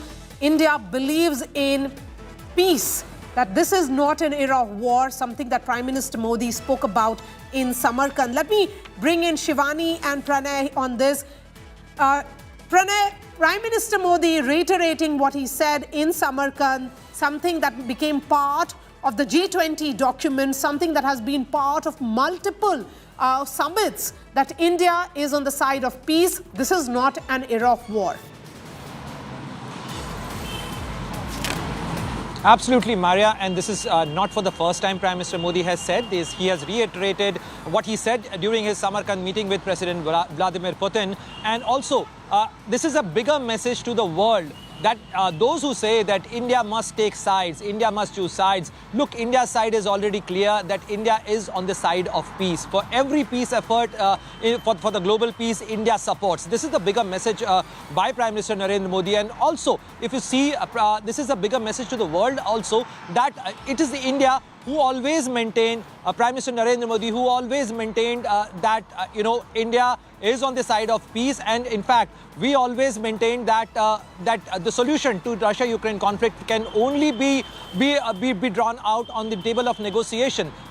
President Vladimir Putin, in his presence, Prime Minister Narendra Modi, he reiterated the fact, and also President Vladimir Putin acknowledged the fact that he really appreciate the India's support and India's help in achieving the peaceful solution to the Russia-Ukraine conflict. So this is a bigger message to the world. Those who have been aiding and supporting Ukraine with arms, those who have been who wanted to divide the world into different camps and wanted India to take sides and choose camps. So this is a larger message coming out of the Hyderabad House. It is that big message that goes out, Pranay, as Prime Minister Narendra Modi categorically said, India is not neutral.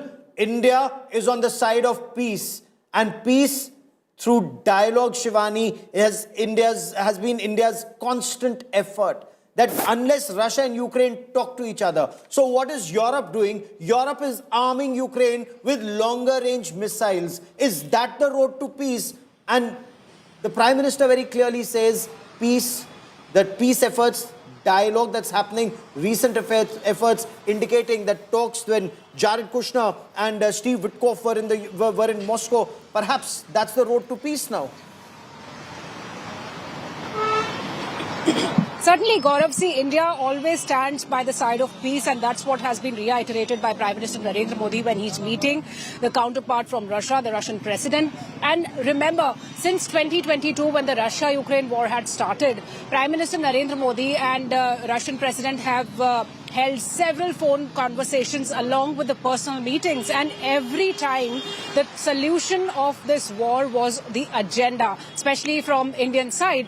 And Prime Minister Narendra Modi has been reiterating on the dialogue as the important solution for this war, because whenever India chooses, it chooses the human interest and peace. It's the land of Mahatma Gandhi that has also been reiterated once again by Prime Minister Narendra Modi. So India in last few years, it has always spoken for peace. It also maintains its relationship with Russia and Russian president. But yes, it has always been saying that we are not neutral, but we are at the side of peace. And when he's meeting today the Russian president at the Hyderabad House, once again the Russia-Ukraine war remains a very important key agenda of these talks, to find a solution, to go for peace, to find interest of the human beings is the foremost priority of India, and that has been maintained at all times.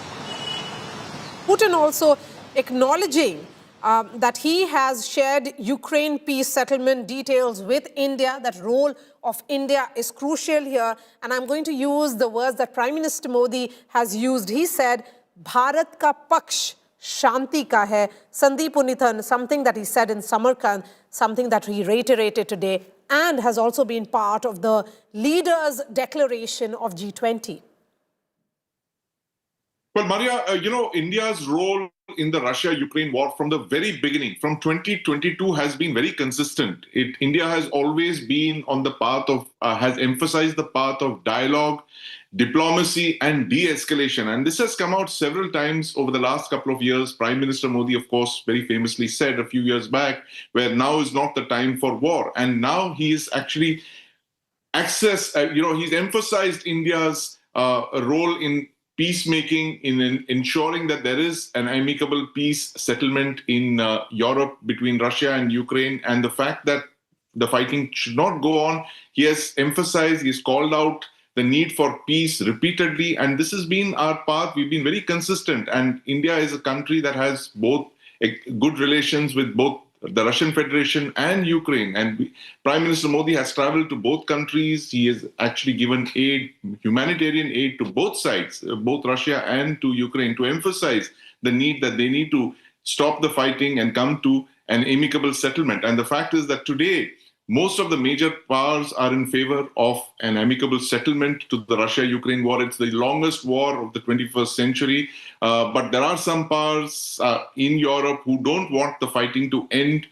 They see this as an opportunity to inflict costs and punishment on Russia. And that is one of the reasons that this peace process, which President Trump has been pushing, you need to give credit to him. He has pushed a radical plan as well for peace between Russia and Ukraine. And the biggest hurdle for that is some countries in Europe who are unwilling to allow... So the spotlight very clearly, Sandeep, should be on these countries. Are they actually egging this war on? Instead of peace, are these countries that should be in the spotlight? The question should be asked of these countries when they advocate longer range missiles for Ukraine. Are they advocating that this war go on endlessly? What is President Putin's vision for peace? He spoke exclusively to India Today's Anjana Kashyap and Geeta Mohan. Let's listen in to that India Today world exclusive on the end game when it comes to the Russia-Ukraine conflict. Co-presented by Kia, movement that inspires.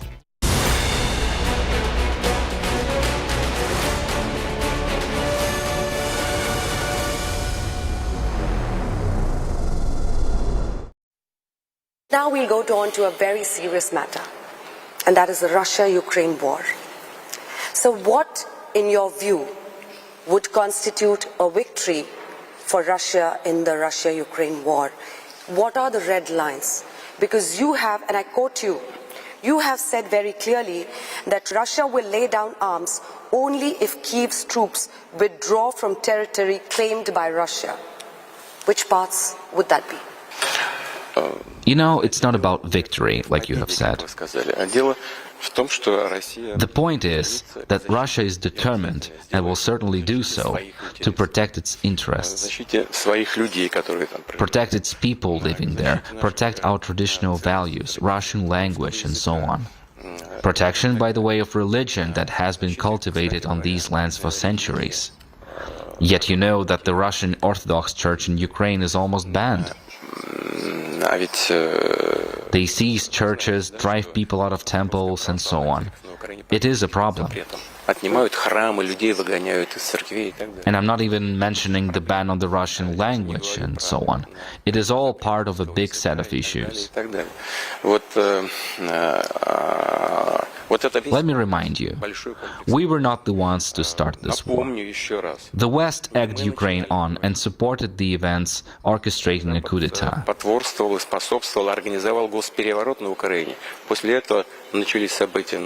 That was the point that triggered the events in Crimea, followed by developments in southeastern Ukraine, in Donbass.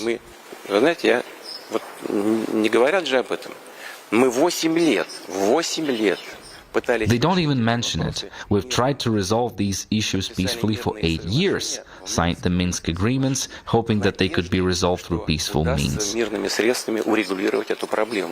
But Western leaders openly admitted later that they never intended to honor those agreements, signing them merely to allow Ukraine to arm itself and continue fighting against us. After 8 years of relentless violence against our citizens of Donbass, something the West hasn't uttered a word about, we were forced to recognize these republics first, and secondly, provide support. Our special military operation isn't the start of a war, but rather an attempt to end one that the West ignited using Ukrainians' nationalists.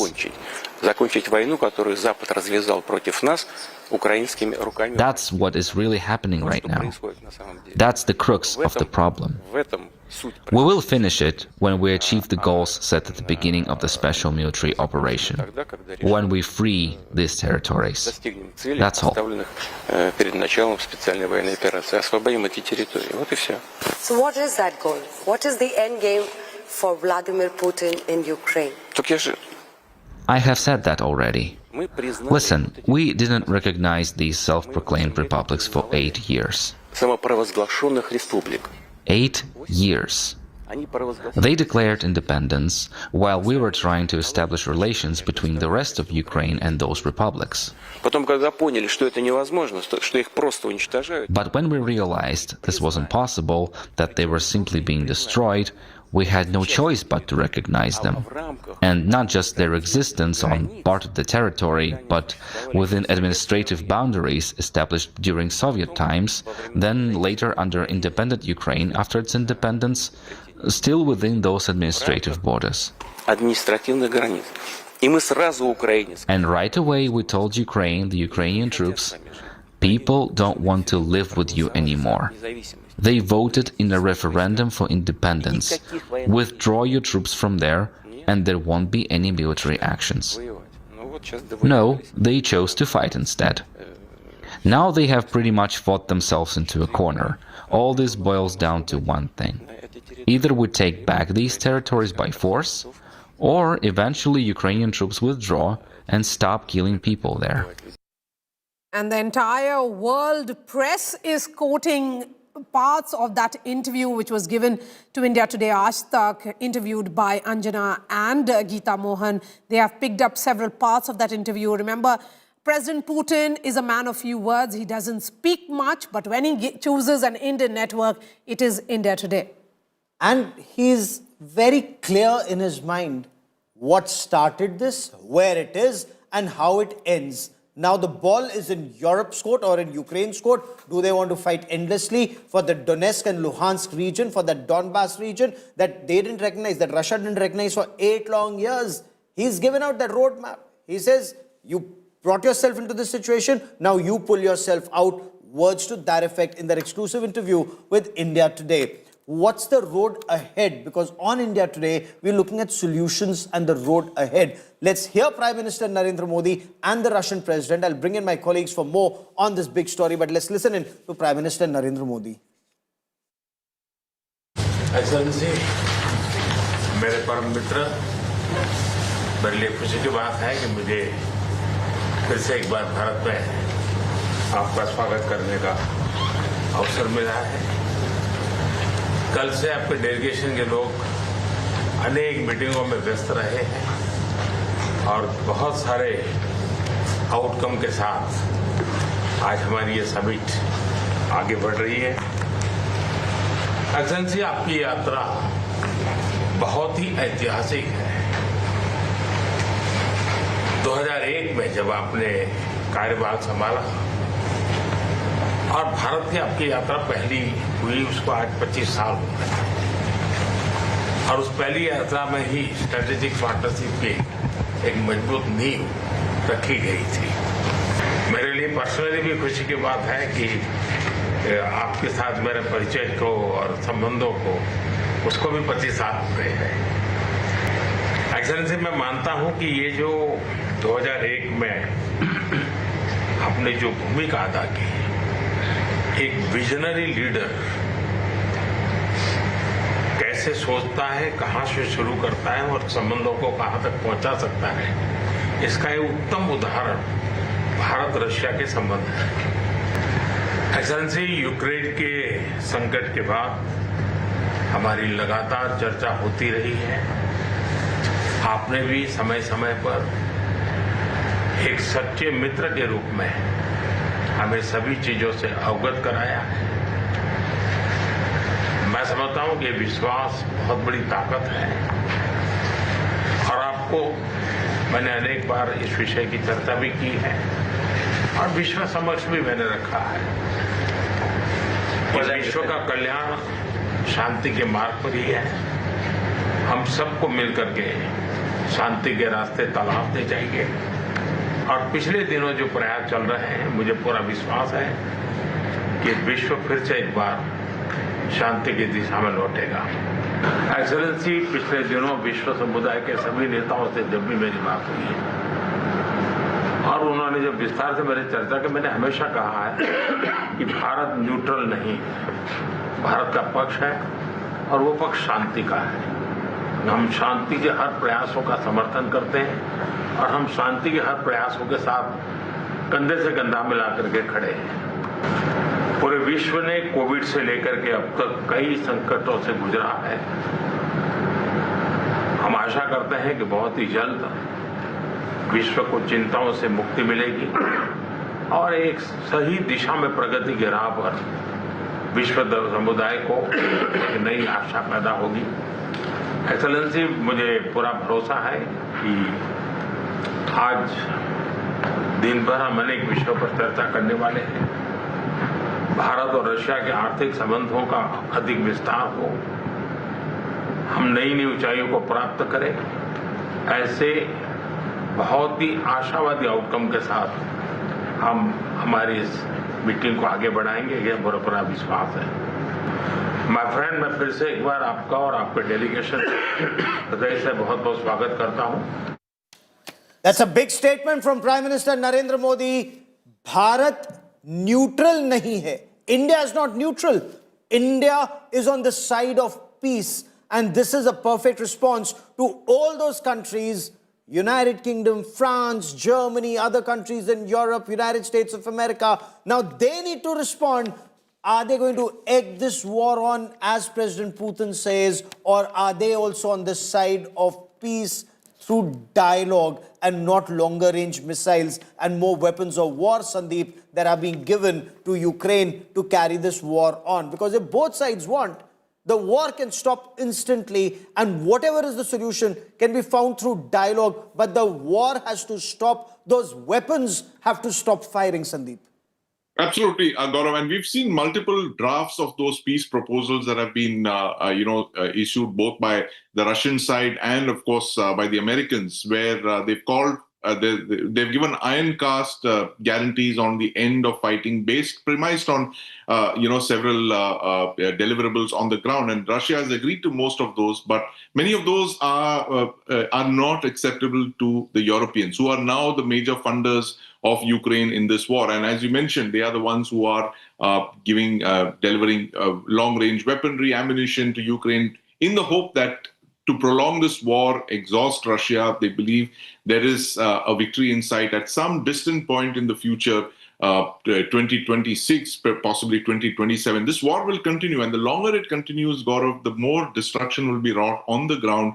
Russia has demonstrated a remarkable capacity to withstand not just sanctions, but military action on the ground. And as we've been told in the past, Russia is not fighting just Ukraine. It's fighting the collective might of the West. It's fighting NATO, which has been providing not just arms and ammunition, but C4ISR, reconnaissance, data, all of that targeting information is coming in. It's a proxy war of a kind that we've not seen in the 21st century. And there are vested interests that would want this war to continue because, they believe that Russia will, come for other European countries. And this is a dichotomy because on the one hand, they say that Russia will collapse if you continue fighting them in Ukraine. And on the other hand, they say that, no, our countries will be next in line. All the other countries of Western Europe could be targeted by Russia if we allow this peace plan to take effect in Ukraine. So there are a lot of dichotomies there, and it is all up to the United States, to Russia, and now, of course, the fact that India has presented itself as an honest broker in this process, that the war end as soon as possible and not enter a fifth year as it appears to head towards in February 2026, just 2 months from now, Gaurav. Yes. So certainly, as we have been saying, that all capitals of the world, all nations are watching the message that is coming in from the two leaders here. And Prime Minister Modi reiterating what he said in Samarkand, that this is not an era of war, that Bharat ka paksh is Shanti, that Bharat ka paksh Shanti ka hai, which is that India stands for peace. India is on the side of peace. Now, it's for other nations like United States and also, but remember, President Putin in that interview to Anjana and Geeta has also said that he feels that President Donald Trump is actually being sincere in his efforts in ensuring peace. So he has acknowledged the efforts that have been made by the Trump administration for ensuring peace. But let's put the spotlight again on the business deals that is likely to be inked. Pranay, in perhaps 45 minutes to an hour, we'll be seeing a joint statement come in from Prime Minister Modi and President Putin. What are going to be likely outcomes of this bilateral? There are very many MOUs, many agreements which are lined up, Maria, for both the leaders to ratify and to be announced in their presence at Hyderabad House, which includes the sectors of health, maritime, shipbuilding, especially the sea breaker, icebreaker, or like the Arctic area, the ships which can operate in the Arctic region. Besides that, the agriculture, labor and migration mobility agreements. There are many areas, including the people-to-people contact to facilitate the tourism in each other's country. So these are the areas which will, which will have the MOUs and agreements. But I want to add to the thing which you and Gaurav were discussing about how India has been consistent. Maria, you have to see the course of last 18 months. You prove your point not by preaching others, but what you practice, and what India has practiced in last 4.5 years as far as the Russia-Ukraine conflict is concerned. You see how India has always maintained, and the Prime Minister Narendra Modi has always maintained at every forum, be it United Nations or be it Shanghai Cooperation Organization meeting, that the solution to Russia-Ukraine conflict can only be arrived at by discussion and diplomacy, and not on the battlefield, but off the battlefield. Also, if you see after taking his third term, Prime Minister Narendra Modi took his first visit to Moscow in July 2024. Thereafter, in August 2024, he went to Ukraine. And at both the capitals, in Moscow as well as in Kyiv, Prime Minister Narendra Modi categorically mentioned that the solution can only be arrived at through dialogue and diplomacy. If India can play any role, we are ready. We stand by every peace effort. So peace is our side. Pranay, India I is was not reporting, neutral, but we are on the side of peace, and this is what yes, we have practiced. I was reporting both from Moscow in July and Kiev a month later when Prime Minister Narendra Modi traveled to Moscow and Kiev, looking for that dialogue process to be initiated. And he said whatever India can do, India is very happy to offer whatever assistance that may be required for peace, because India very strongly believes peace can only come through dialogue and not when guns are booming. Remember, that's the point India has also made to a state sponsor of radical Islamist terror, Pakistan. Golibari ke beech baatcheet sunai nahi deti. And this is something that Prime Minister Narendra Modi had said when he was sworn in as Prime Minister for the first time in 2014 and had invited Nawaz Sharif to India. So do keep in mind, he's been consistent, absolutely consistent. Dialogue can only happen when there is peace. Listen in to President Putin talking about his close relationship with India and with Prime Minister Narendra Modi and the road ahead when it comes to India-Russia strategic ties, as Maria and I slip into a quick break here. Спасибо. Спасибо большое. Thank you very much. Уважаемый господин премьер-министр, дорогие друзья, прежде всего спасибо большое за приглашение. Excellency, Prime Minister, dear friends, first of all, thank you very much for inviting me. И за вчерашний очень добрый вечер. And for yesterday's evening too, it was very good. Дружески, в то же время с такой содержательной, очень полезной беседой. We had a friendly and at the same time a very substantial talk. У нас была возможность, и дали мне такую возможность подробно рассказать о том, что происходит на как раз украинском направлении. I could share a great deal of details about the events taking place in Ukraine. И что нами предпринимается совместно с некоторыми другими партнерами, в том числе с Соединенными Штатами, по вопросу возможного мирного урегулирования этого кризиса. And the actions we are taking together with some partners, including the United States, on a possible peaceful settlement. Спасибо вам за это внимание и спасибо за ваши усилия, направленные на разрешение этой ситуации. Thank you for the attention and for your efforts aimed at finding a solution to this situation. Что касается наших отношений, то они действительно носят очень глубокий исторический характер. Как бы мы его не характеризовали, какими бы эпитетами его не украшали, важно другое, важно содержание. А содержание очень глубоко. Our relations are deeply rooted into history, but it is not the words that matter, it is the substance of the matter which is very profound. Мы этим очень дорожим, и мы видим, что вы, уважаемый господин премьер-министр, уделяете этому тоже очень большое личное внимание. We really appreciate that, and the fact that you, Excellency Prime Minister, pay special personal attention to that. За прошедшие годы нами проделана очень большая работа в развитии наших отношений. Over the past years, we have done a great deal of work to develop our relationship. И по мере развития наших стран, по мере развития экономик наших государств, возможности нашего сотрудничества расширяются. As our countries and our economies move forward, we have more opportunities for cooperation. У нас появляются новые направления. We open additional areas for cooperation, связанные с высокими технологиями, including those related to high tech, связанные с развитием и совместной работы в области авиации, космоса, высоких технологий в широком смысле слова, искусственного интеллекта. As well as the cooperation in the sphere of aircraft, space exploration, high-tech and artificial intelligence. У нас очень доверительные отношения в сфере военно-технического взаимодействия. We have very close and trusting cooperation in the military and technical area. Мы намерены двигаться по всем этим направлениям. And we are planning to move forward in all of these areas. Это только лишний раз подчеркивает уровень, характер и доверительность наших связей. This once again underscores the level and the trust of our relationship. Наши команды очень хорошо поработали в преддверии этого визита. Our teams have done a great work before this visit. Подготовлен целый ряд документов солидных. They have prepared a great number of documents for us. У нас есть возможность на чем-то остановиться, что-то обсудить дополнительно.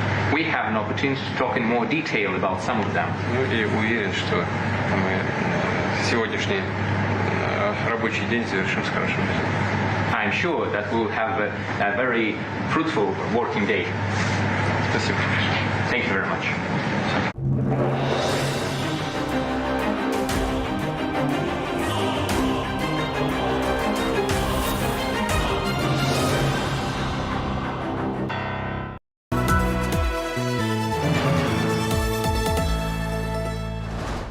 Salute है जी। आप देश की रक्षा में जान लगा देते हैं और आप घर घर में तार लगाते हैं जी। ई बीम टेक्नोलॉजी से बनी, न जले न पिघले, सबकी रक्षा करे। हम सरहद पर लोगों की रक्षा करते हैं और आप देश के अंदर। सैल्यूट तो बनता है जी। अपार अणुशक्ति फायर प्रोटेक्ट वायर, अपार देश का तार।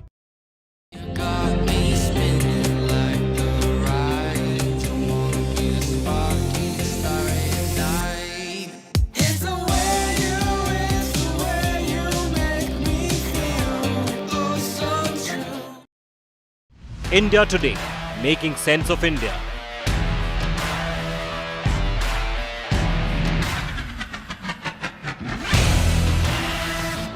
Subscribe now. Log on to subscriptions.intoday.in. Now available for speed delivery on Amazon and Blinkit.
Hi, I'm Sana.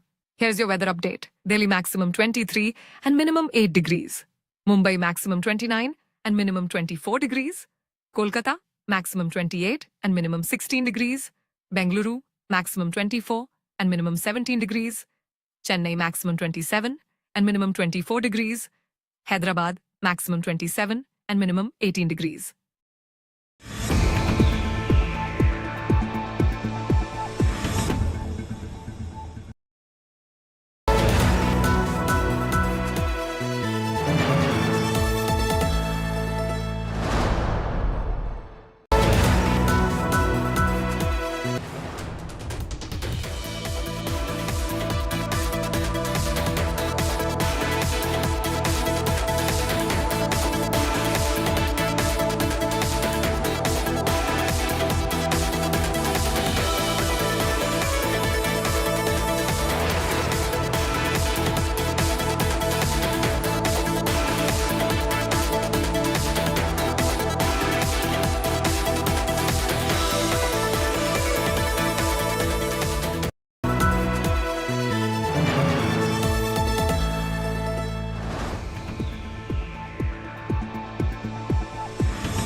Make your media plan smarter with India Today Live TV on your connected devices.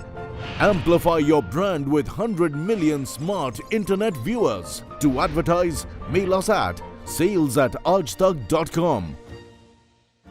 Make your media plan smarter with India Today Live TV on your connected devices.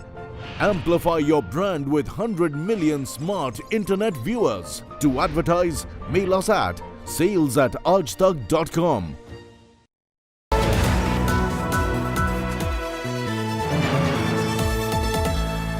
Presented by B&W Developments, a legacy of innovation and excellence. Co-presented by Kia, movement that inspires.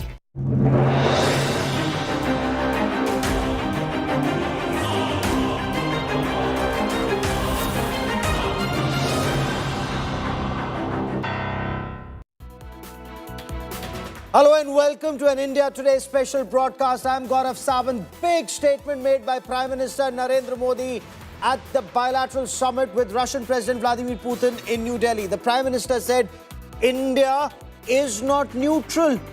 India is on the side of peace. And that's a big message that goes out on the world stage from New Delhi. But first, as always, the headlines.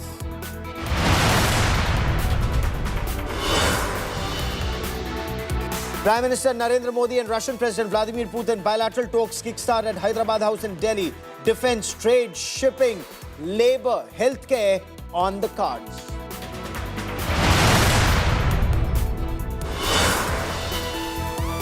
Prime Minister Modi's big peace message with Putin. The Prime Minister mentions the Ukraine war in his dialogue with President Putin, says India is not neutral. India is on the side of peace.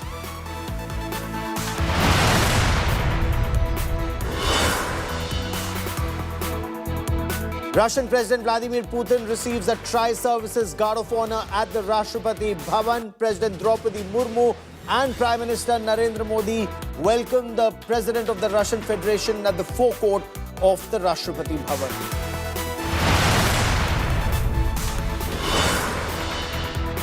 Indigo flight cancellations continue across the country. All flights from Delhi cancelled today. Flyers fume.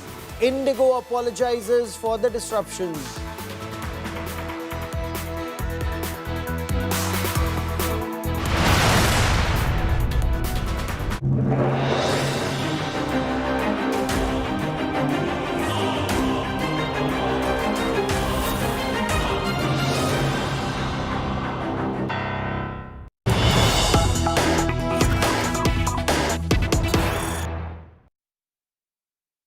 Prime Minister Narendra Modi's big message of peace from New Delhi. In his meeting with the Russian President Vladimir Putin, Prime Minister Narendra Modi said India is not neutral. India is on the side of peace. Prime Minister Narendra Modi spoke of his special relationship with President Putin, with Russia, and he spoke of the candid conversation, the frank talks that the two have had. And he thanked the Russian president for the trust that India and Russia had, the conversations on Russia's vision for the process to peace. And then he said, India is not neutral. India is on the side of peace, peace through dialogue, or words to that effect.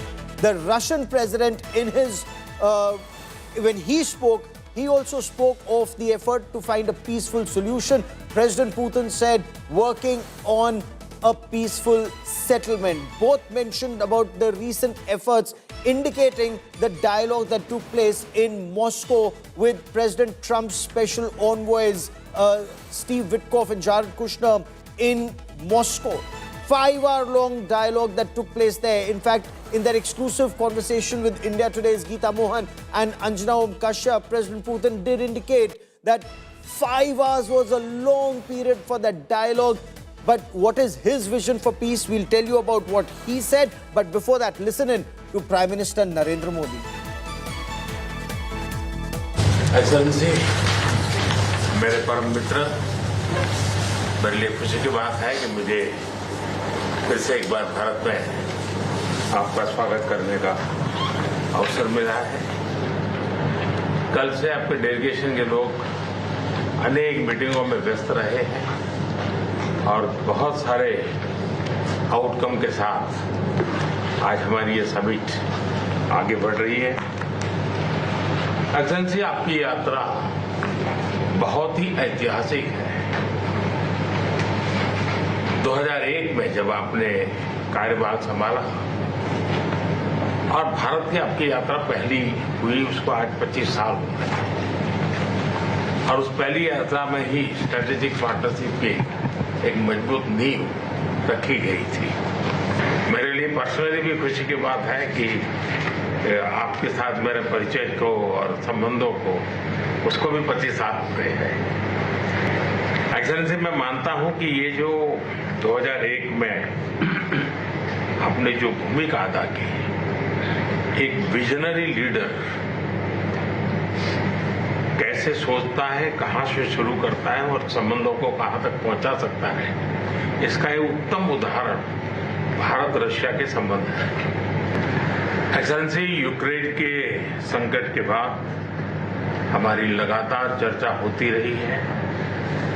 आपने भी समय समय पर एक सच्चे मित्र के रूप में हमें सभी चीजों से अवगत कराया है।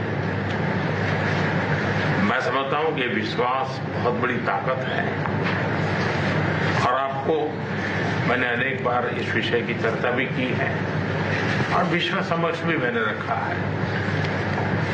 विश्व का कल्याण शांति के मार्ग पर ही है।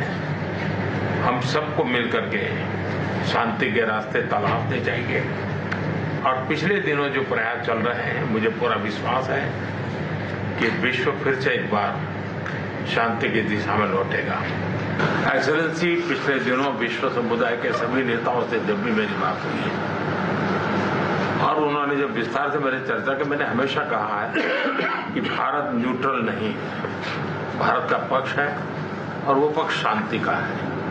हम शांति के हर प्रयासों का समर्थन करते हैं और हम शांति के हर प्रयासों के साथ कंधे से कंधा मिला करके खड़े हैं। पूरे विश्व ने कोविड से लेकर के अब तक कई संकटों से गुजरा है।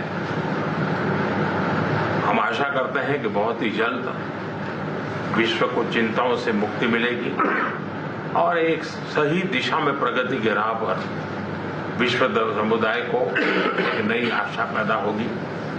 एक्सेलेंसी, मुझे पूरा भरोसा है कि आज दिन भर हम अनेक विषयों पर चर्चा करने वाले हैं। भारत और रशिया के आर्थिक संबंधों का अधिक विस्तार हो, हम नई नई ऊंचाइयों को प्राप्त करें, ऐसे बहुत ही आशावादी आउटकम के साथ हम हमारी इस मीटिंग को आगे बढ़ाएंगे, यह मेरा पूरा विश्वास है। माय फ्रेंड, मैं फिर से एक बार आपका और आपके डेलीगेशन हृदय से बहुत बहुत स्वागत करता हूं। All right, so you hear the Prime Minister there giving out a message of peace right before that crucial bilateral. Lots up on discussion on the table there. But that message very, very important, viewers, because this is not the first time. This is about practically the fourth time that the Prime Minister has indicated to the Russian President that India in all of this is not neutral. They stand by the side of peace. This is also very strong messaging at a time of, the geopolitics of the world and how things actually stack up, Gaurav, to give that message because, if there were apprehensions, if there were certain countries that were slightly uncomfortable, they will take heart in this message as well. We'd seen a fair amount that had happened right before President Putin's visit, where you had, never seen before envoys, from European countries write an editorial criticizing the visit. Of course, India did say this was unacceptable. Later on, you did see these envoys take a back step and suggest that, listen, because there is such strong friendship between Russia and India, they would hope that India could, talk about peace where Ukraine was concerned. And this message coming in is not the first time, Gaurav. It is practically the fourth time it's happened Prime Minister has spoken about how India stands by peace on the phone with Putin. He's also spoken in Kyiv. He's spoken in multiple summits again. So the fourth time, it's the Prime Minister reiterating India's stand on peace. And there's so much, in the multipolarity of it all, Gaurav, that many would suggest that a solution will come through Kyiv. It will come in Germany. It will come in Europe. Maybe the solution lies in Delhi. Who knows? Well, I'd reported on Prime Minister Narendra Modi's visit to Moscow and then to Kiev on ground. And the Prime Minister's effort even that time was to find common ground between the two. Even in Ufa, Prime Minister Narendra Modi on the sidelines of the Shanghai Cooperation Organization in that one-on-one to President Putin said that this is not the era for war. Incidentally, the trust, the camaraderie between Prime Minister Narendra Modi and the Russian President, it's so visible, and it's there on the situation in Ukraine. I'm sure not many world leaders have access to that kind of information and frank conversations with the Russian President like Prime Minister Narendra Modi has, and he's had an equally frank conversation in the past and repeatedly and multiple occasions with the Ukrainian President Volodymyr Zelensky, finding that forward movement. But the European capitals that you mentioned, right? Are they in a position to stop weaponizing this conflict even further? Stop giving longer-range missiles to Ukraine? Because if missiles are being fired, road to peace clearly is not possible. It is a tightrope walk where diplomacy is concerned. It's full of optics, it's full of messaging. And this is also messaging because, with that tightrope walk, because we are hosting as a country European nations where the 26th of January is concerned. We have a delegation where trade is concerned coming in from America. Even messaging like this, what the Prime Minister only reiterated, it's not something new that he said. He said that 3 times earlier. But the reiteration of that right before a crucial bilateral with Russia will also have consequences and good consequences, especially, where Western countries are concerned. So in that sense, India till now, doing a fine job. It's not an easy task in terms of, you keep both sides happy. But right now, India doing that, pat down. Also, euphemism is so much, Sandeep, who continues to be with us in the world of diplomacy. The sheer fact of gifting a Gita, to President Putin, also somewhere down the line underlines the futility of war, and then the messaging coming in now. So optics play go a long way, and messaging not just where Russia is concerned, but messaging to other Western partners across the globe. Yes, absolutely. And Preeti, the fact that first the Prime Minister gifted President Putin Gita translated in Russian, of course. There's a subtle messaging there. The Gita is one of the greatest philosophical works to have emerged out of India. The fact that it is actually on the battlefield. It is a discourse, several hundred verses that, Sri Krishna gives Arjuna, the warrior, on the battlefield of Kurukshetra. There is a lot of messaging there. And the fact that today Prime Minister Modi chose to mention the fact that India is on the side of peace is something that we have been saying all along for the last 4 years. India has not advocated war or finding solutions through war, and it's always been on the side of peace. And the fact that, he's said in the past as well that now is not the time for war. And now, at a time when there are certain sections which want this war to continue because they believe that Russia is down and therefore it can be, broken up or defeated on the battlefield. Those kind of assumptions are in play right now, and those assumptions, faulty as they are the root cause of why this war has been continuing for so long. And the fact that the peace process, which was initiated almost a month ago, has not seen a resolution, primarily because there is a side which believes that Russia can be defeated on the battlefield. And the fact that Russia has lasted for 4 years in the face of what is a proxy war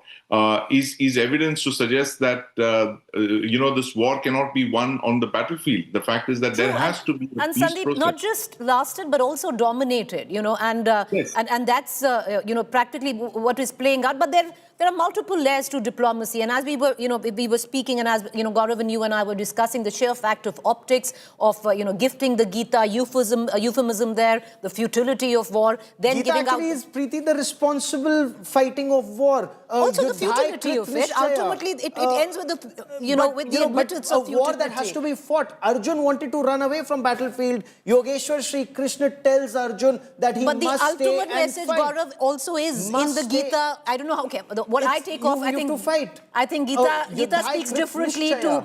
I think Gita speaks differently to all, and I would reckon the ultimate message of the Gita to me is the futility of war. Is to fight the just war and win. Okay, I picked up, like I said, that's a great part about Hinduism. It speaks differently to everybody. What I actually took off from the Gita was the futility of war, and that's the message of Lord Sri Krishna. Eventually, but I want to bring back Sandeep and Gaurav, you can come in as well. But I want to also bring back Sandeep on the multi-layers of this diplomacy, Sandeep, and that's where it gets all the more interesting, because there is messaging there. There is, of course, the sheer fact that Russia today also stands isolated. Russia is pivoting to Asia. Russia is looking at China. China practically for scale, and where India is concerned, we take center stage because we will give, and we have in the past as well, by standing by Russia, given it global acceptability. But we are also looking at Russia, and there is subtle messaging there as well of, in the current geopolitics of it all, to be geopolitically neutral, keeping in mind Russia's ongoing relationship with China, where you'd had President Putin just last month reiterate that the cooperation with China is endless. Preeti, and the fact is that, Russia is a country it's a massive country. It straddles both Europe and Asia. It primarily sees itself as a European nation, and which is why it has been so actively involved in European affairs, and it has suffered grievously because of that. It has been at the receiving end of invasions, first from France and then later from Germany. It's lost millions of its citizens in fighting a war of existence and survival in the Second World War. It came out on trumps and remade the 20th century as the first half of the 20th century was essentially the USSR. And now what we are seeing is the biggest pivot in the 21st century, because thanks to this war in Ukraine, what Russia is doing is actually pivoting away from Europe. It knows that the hostility that the European countries have towards it will mean that Europe will remain blocked for Russia for the near foreseeable future. And that is the reason that it is pivoting towards East. It's pivoting towards Asia. It's pivoting towards China and, of course, India. Now, India and China have their own differences. Russia is also aware of this. And therefore, there is reason for us to believe that Russia can be the pivot around which India and China can work around. It could be the mediator. It could bring some, element of stability in this relationship. The Russia-India relationship has been spoken about. Russia, India, China, RIC. It has its inherent contradictions. The fact is that India and China have the world's longest border dispute. It's been, more than 4,000 kilometers. We've fought one war. We've seen the Galwan clashes in 2020. But there is a hope that, given the fact that Russia is involved in this relationship, it needs China in the short term. Russia is a resource superpower. China is a manufacturing superpower.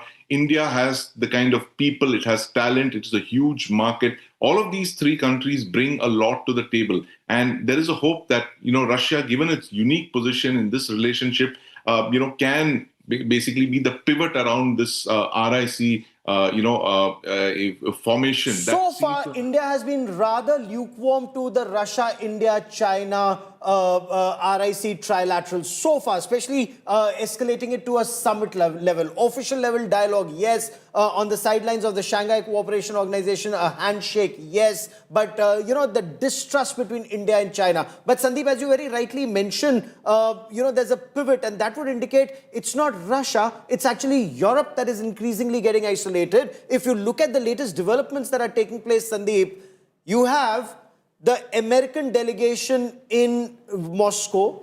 You have President Trump, who invites President Putin to Alaska for a dialogue. You have Chinese Foreign Minister Wang Yi and very senior leader Wang Yi in Russia. You have the Russian president in India. You have such major engagements that are happening, hoping to find a solution to war. and Europe is not on the table.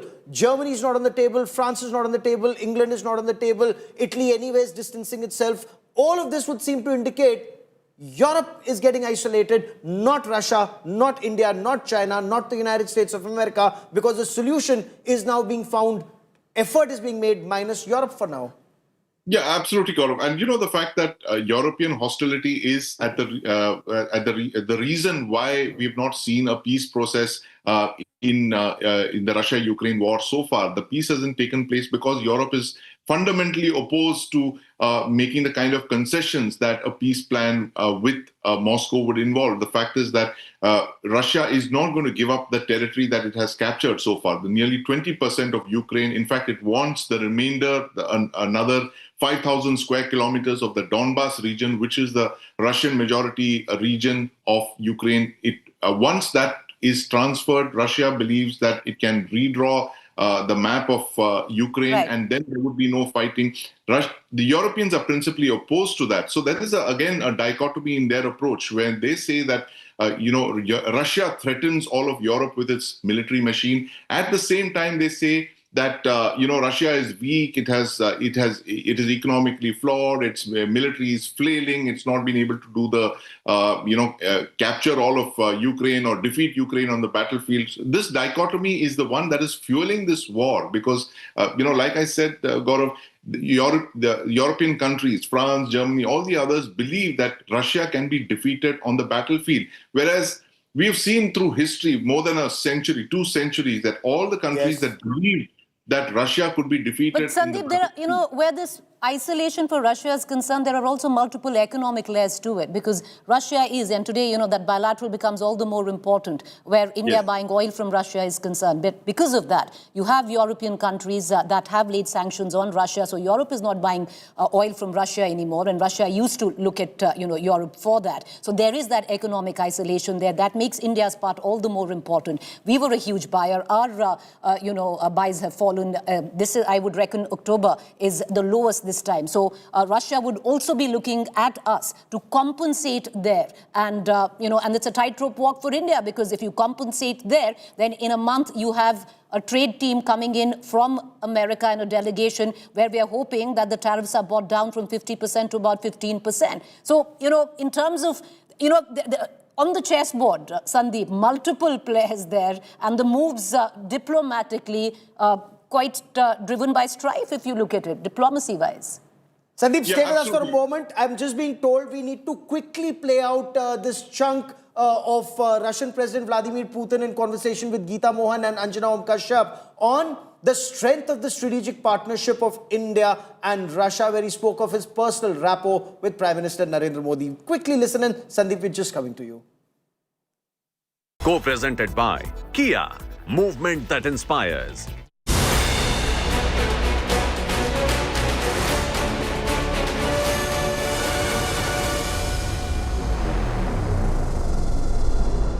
The Prime Ministers of India have had a huge role to play in this strengthening of India-Russia ties. Who do you think, in your span of being a leader here in Russia, really made that difference since you were in power in enhancing India-Russia ties? Which are the Prime Ministers? Well, you have already asked me to characterize other leaders of other countries. I do not think it is very polite. Now we're working with Prime Minister of India, His Excellency Narendra Modi. Indeed, we have very trustworthy and friendly relations. He is a very reliable person. In that sense, I'm speaking very sincerely. India got lucky. He lives India. I'm talking to him and I know him. I hope he won't be cross with me. I'm just saying what I'm seeing and what I'm thinking. It is very pleasant to me to talk to such a person of integrity, And that's number one. Number two, indeed, he's very sincere when it goes about strengthening India-Russian ties across the whole range of areas, especially crucial issues of economy and defense and humanitarian cooperation, development of high-tech. It is very interesting to meet with him. He traveled here and we sat with him at my residence and we drank tea for the whole evening and we discussed different topics. We simply had an interesting conversation, purely like humans. So the world is looking at that partnership, Preeti, and that close bond between Prime Minister Narendra Modi and the Russian President Vladimir Putin. And while they talk about bilateral ties, will it pave the way for forward movement or, show whether there's light at the end of the tunnel on the Russia-Ukraine front? Would also be very interesting. Well, all of that's coming up next. It's been a day which has been very, very busy there. But right now is where the brass tacks of it all, in terms of talks, are on the table. And this is the most important of this entire visit which is taking place. And we're going to keep a keen eye, get you the latest on that. There will be a lunch, there will be a joint statement, keeping you abreast. But there's another developing story on the sidelines that we must visit today, viewers. And that is practically where Indigo is concerned. The skies have frozen. All flights out of Delhi cancelled till midnight, leaving passengers completely at sea. Fair amount of chaos at the airports across the country. We're going to get you up to speed with that. Stay with us.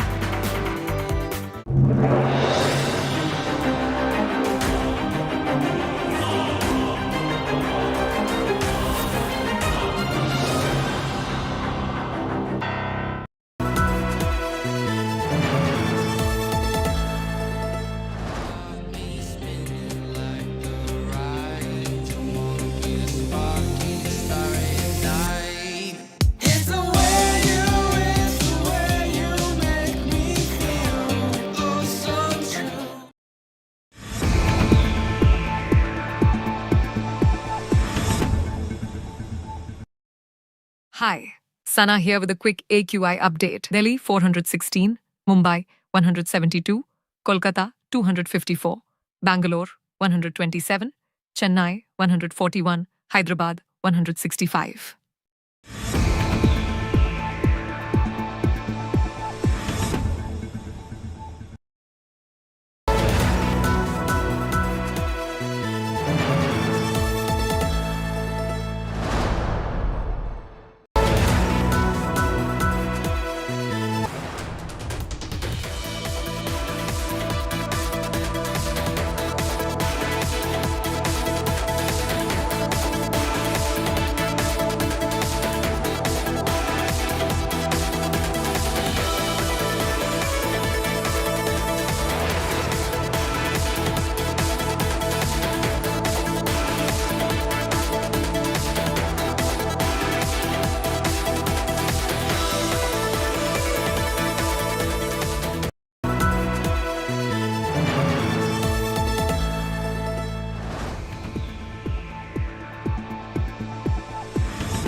Make your media plan smarter with India Today Live TV on your connected devices.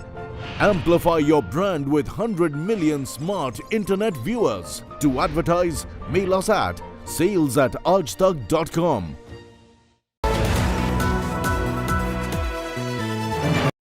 Monte Carlo, it's the way you make me feel.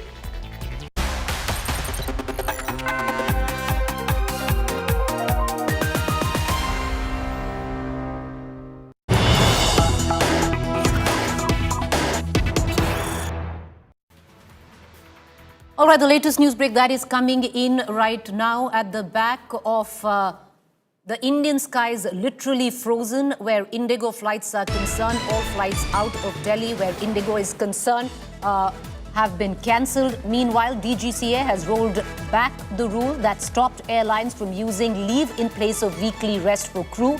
effective immediately. An earlier rule stated that leave could not be substituted for weekly rest due to operational disruptions and airline requests for stability. This rule was reviewed. The instruction that no leave shall be substituted for weekly rest is hereby withdrawn with immediate effect. The decision was made with the approval of the competent authorities of the CA. All right, so the aviation watchdog rolls back the weekly rest order in light of shortage of staff where Indigo is concerned. What has happened is unprecedented, viewers. I want to cut across right now to my colleague Amit Bhardwaj, who's getting us up to speed with the latest news break. Amit, at the back of unprecedented events, which has sadly created aviation history in India, where cancellation of all Indigo flights where Delhi is concerned up till midnight at the back of a crunch where crew comes into question. The DGCA coming up with an order. Give us the latest. All right, Preeti. Breaking it down for our viewers, the DGCA has rolled back the new norms which were implemented in November, precisely in context to the weekly rest hours that were being given to the pilots, and the old regime will come back in order. So that would give a sense of relief to the Indigo, one of the biggest operators when it comes to domestic flights, and they would be hoping for reducing the cancellations and smoothing the delays that are happening across airports in India right now. So if you go by airports, Delhi, all the flights till midnight have been completely cancelled. Jaipur, Ahmedabad, Hyderabad, Mumbai, each of these airports are witnessing immense amount of massive amount of disruptions because of the DGCA, because of the Indigo, aviation issues and the pilot crunch. But this is certainly not going to go down well with the pilot associations, Preeti. We need to mark this down that the pilot associations were continuously watchful of the situation, and they were saying that this, if any exception is given to Indigo, this will actually break down the entire model of bringing any norm and guidelines into place. Why give exceptions to a specific airline when you had enough time? You had a year and a half to plan for this particular regime to be implemented. If aircraft operators like Air India, Akasa, SpiceJet, each of them were able to implement, why did Indigo not adhere to the module that they should have? These questions will be asked at this point in time in November, because Indigo is something that was known for being on time. Minimum cancellations and minimum delays. What happened to their system? Why the rostering system was not done? Why the hiring system was not done properly when there was enough year and a half time to adopt to this particular new module of FDTL? That questions are being asked by the pilot associations at this point in time. But certainly DGCA has accepted the exemptions that were being sought by Indigo. Yesterday itself, we had given clear indications that in this meeting between DGCA and the Indigo officials and top officials of MOCA, which was eventually chaired by Ram Mohan Naidu, the exceptions were sought, and DGCA had given signals that they are going to accommodate these exceptions, and that has now happened. Back to you, Preeti. All right, Amit, appreciate you joining us. Do stay on with us, though. I want to quickly get our viewers up to speed with the latest that is coming in. The Aviation Minister, Civil Aviation Minister Ram Mohan Naidu has briefed the Home Minister Amit Shah on the Indigo issue. It is reported that the order was subsequently withdrawn, postponed.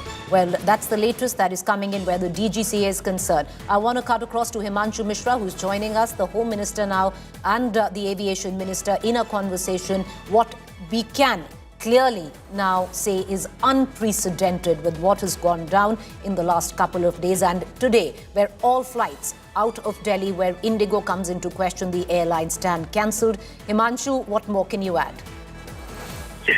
देखिए बिल्कुल जो civil aviation minister हैं राम मोहन नायडू, उन्होंने गृह मंत्री अमित शाह को brief किया पूरे मामले को, और उसके बाद बताया जा रहा है कि जो ऑर्डर थे उनको वापस ले लिया गया है, और यही कारण है कि जिस तरीके से क्या था, सरकार इस पर पूरी नजर बनाई हुई थी, और civil aviation minister Ram Mohan Naidu ने जब ब्रीफ किया तो होम मिनिस्टर की तरफ से कहा गया जो भी जिस भी इश्यूज के कारण जो है ये क्योस है, उन ऑर्डर्स को अभी तत्काल प्रभाव से जो है वो स्थगित करना चाहिए, और उसके बाद जो है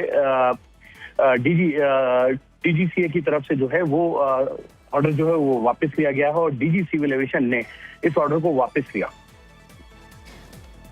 DGCA has now taken back the order, which was crucial in terms of because one of the main reasons why Indigo flights have stand cancelled is because there has been a lack of crew support. The Indigo crisis has pushed the aviation sector in what is clear deep turmoil. As of the morning of December 5th, over 400 flights have been cancelled across India, with Bengaluru, Hyderabad, Mumbai and Delhi the worst hit.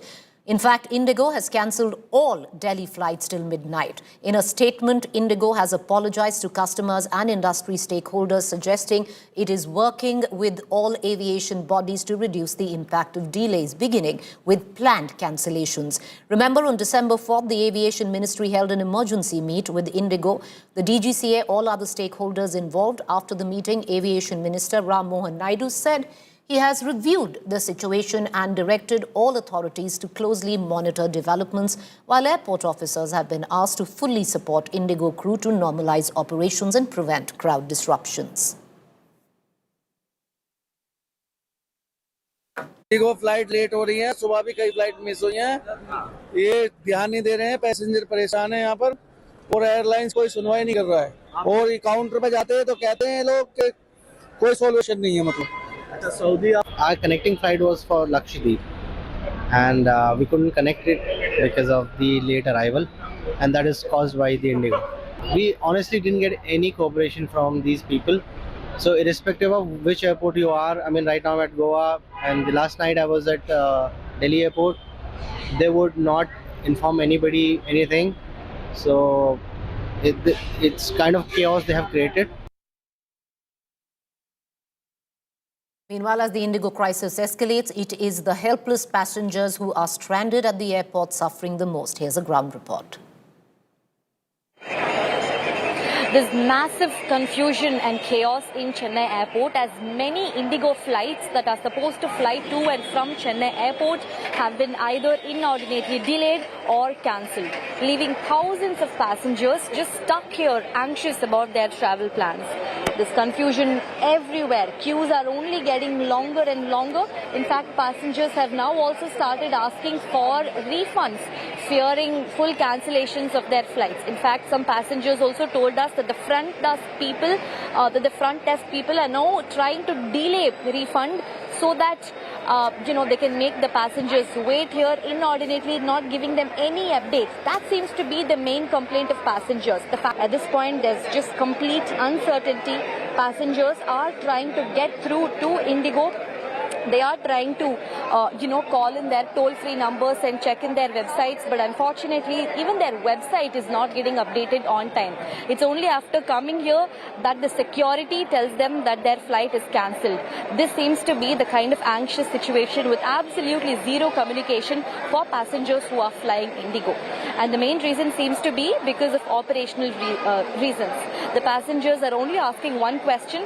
It's okay even if the flights are delayed or cancelled, but why not give us prior communication? Why not notify us so that our travel time, our efforts of coming here would have been saved? We would have made alternate travel plans. Why were we kept in dark and not really given timely updates by Indigo is what all the passengers who are flying Indigo airline are asking. They're only hoping that this entire situation gets streamlined, and many of them really do want to get home on time. With camera person Daniel, Anaga Keshav reporting for India Today from Chennai Airport. It is very unfortunate they are not given any communication to us, whether the flight is scheduled or it is cancelled or whatever. So we even web checked in today morning by 9 o'clock. It said it is confirmed. So we came to airport. But when we tried to get in the airport, they say it has been scheduled to the evening 6 p.m. Right now, online it's showing at 2:40, but they are not. The security is not letting us in, and they are saying that they have received a notice saying that the flight has been cancelled. But again, we haven't gotten any notice. And my visa interview was at 8 a.m. And it's not just me. Like, there were like a bunch of us who were waiting for the visa interview on that flight. Every one of us got delayed. I want to quickly cut across to my colleague Milan Sharma, who's joining us from the Delhi airport, Anirban Roy from Kolkata, Dipesh Tripathi from Mumbai. I want to go to Milan first. Milan, Delhi airport complete chaos where passengers are concerned. All flights of Indigo flying out of Delhi remain cancelled till midnight. What's the latest? Well, Preeti, I'd just like to show you the effects that this has had at the Delhi domestic airport. I'm at T1 at the moment, and you can see that people have parked their baggages here outside the airport and they are waiting. So these were 80 people who came from Azerbaijan and were supposed to fly out to Bengaluru, and all their flights have been cancelled, and people are still waiting for a word from Indigo. But I have angry passengers as well from other parts of India, and those also who were trying to go out of India. Sir, आप कहाँ से आ रहे थे, कहाँ जा रहे थे और आपकी फ्लाइट कैंसिल हुई, हमें बताइए पूरा। मैं हरियाणा से आया, हिसार से, और मेरी बुकिंग इन्होंने सुबह ली है और मेरे को जाना था बागडोगरा, वहाँ से आगे जानी है नेपाल, और मेरी गाड़ी खड़ी है बागडोगरा में। और मैं जब निकला तो भी इन्होंने बोला कि हाँ आपकी फ्लाइट एकदम टाइम पे। मेरे पास कोई सूचना नहीं आई है, ना तो कोई इन्फॉर्मेशन आया है, और मैं यहाँ पर आया हूँ तब इन्होंने मेरे को बोर्डिंग पास भी इश्यू कर दी थी, और उसके बाद इन्होंने बोल रहा है कि आपकी फ्लाइट कैंसिल हो गई है, और मेरी बेटी वहाँ वेट कर रही है। अब मैं क्या करूँ? मेरे ये हाल हो गया है कि मैं ना इधर का रहा ना उधर का रहा। अब मैं इतना हिम्मत टूट गया है कि अब दूसरी फ्लाइट की करूँ तो उसकी भी रेट्स मैं देख रहा हूँ 40,000 50,000। एक हम वर्कर हम कहाँ से लेके आएंगे इतने रुपए, हम कहाँ से करेंगे? तो ये ना कोई अधिकारी आ रहे हैं आगे, ना कोई वो बता रहे हैं कि आपका क्या किया जाए, और वो बोल रहे हैं आप रीशेड्यूल करो। और 3 दिन से मैं देख रहा हूँ कि लोग परेशान है, रीशेड्यूल करके भी क्या करूँ? कोई गारंटी नहीं है कि कल की होगी या परसों की होगी, इसकी भी तो कोई नहीं बता रहे मेरे को। तो मेरा प्लीज मैं रिक्वेस्ट है मीडिया से, या सका इसको क्या शेड्यूल में डाला जाए या क्या कोई एक्शन लिया जाए। तो बड़े परेशान हैं यहाँ पर, सारे यात्री परेशान हो चुके हैं एकदम। सुबह से ना कुछ खाया ना कुछ पिया है, और इन्होंने कोई अरेंजमेंट भी नहीं करके रखी कि कम से कम यात्री जो कैंसिल हो रहे हैं जो उनको कुछ पानी पूछा जाए या उनको कुछ खाने पीने की दिया जाए। उन्होंने कुछ भी नहीं दे रहे एकदम भी, और एकदम रूडली बात भी कर रहे हैं एकदम। कोई भी एक भी एम्प्लॉय इनका अच्छे मुंह से बात नहीं कर रहे हमें, तो बड़ा तकलीफ हो रही है। ये कोई एक नहीं दे रहा है। और लोगों से भी बात करते हैं, आप बताइए आपकी कौन सी? हम आया है अजरबैजान से, स्टडी रात को इधर आया है हम लोग। अभी तक कोई बेंगलुरु जाने के लिए अभी बोर्डिंग पास भी दिया गया है, अभी बोर्डिंग पास रहा तो अभी अंदर नहीं ले रहा है। CIS वाला अभी अंदर छोड़ रही है, अभी में जाने के लिए बहुत तकलीफ हो रहा है। अभी हमारा बहुत अर्जेंट काम तो है। अभी दूसरे जेट वाले को पूछे तो 81,000 पूछ रहा है बेंगलुरु जाने के लिए। 81,000 Delhi to Bengaluru? Delhi to Bengaluru SpiceJet वाला 81,000 पूछ रहा है। अभी हम क्या कर सकूंगा? अभी आप लोग सब एक साथ आए था? टोटल 80 मेंबर है हम। बायर ग्रुप से है, कंपनी मीटिंग आते हैं मांगे इसको गए थे बाकू को। हम कल रात से इधर से आप बैठे? हाँ बैठे, कल रात से इधर ही बैठा है 2 बजे से। अभी खाना नहीं पीना नहीं कुछ भी। वो इंडिगो वाला कोई भी क्या इन्फॉर्मेशन नहीं दे रहा है। क्या कर सकते हैं हम? बोर्डिंग पास क्यों उन्होंने दिया है? प्लेट बंद हुआ तो बोर्डिंग पास क्यों दिया है? वो कैंसिल कर सकता था, पहले ही बोलना था ना। अभी हमने तकलीफ हुआ है बेंगलुरु जाने का, अब कब जाना है? दूसरे फ्लाइट को जाने के लिए 81-90,000 ऐसा पूछ रहे हैं। अभी कब खुला होता है पता नहीं लग रहा है। ये अपना बहुत तकलीफ हो रहा है। देखो इसमें वो क्या गवर्नमेंट ने आपको खाना पानी कुछ पूछा? कौन भी नहीं है, रूडली बिहेविंग कर रहे हैं हमारे साथ। इंडिगो वाले बात करने के लिए नहीं। ये देखिए 7 बज के कुछ मिनट पे हमने अपना वो करवाया टिकट। अभी सुबह हमारी मॉम का डेथ हुआ। आपकी मदर की डेथ? मेरी मदर की डेथ हुई है। 7 बज के टिकट हुआ है और हमें जाना था बागडोरा। मैंने अपने हिसाब से टाइम भी रखवा दिया। अब इनके बाद कोई भी मेजरमेंट नहीं है यहाँ पे स्टाफ के लिए, कुछ भी नहीं। देखिए टिकट क्या बजे हुआ है। जब ऐसा बात था तो टिकट क्यों करने? हम लोग किसी राजधानी से निकलते कैसे निकलते? बात ये है मैम, समझ गए। और कई काउंटर में पूछने तो बोले लैंड में आओ 50-500 आदमी के पीछे लैंड में, तो जब तक क्या करें?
cancellation of flights and 13 delayed.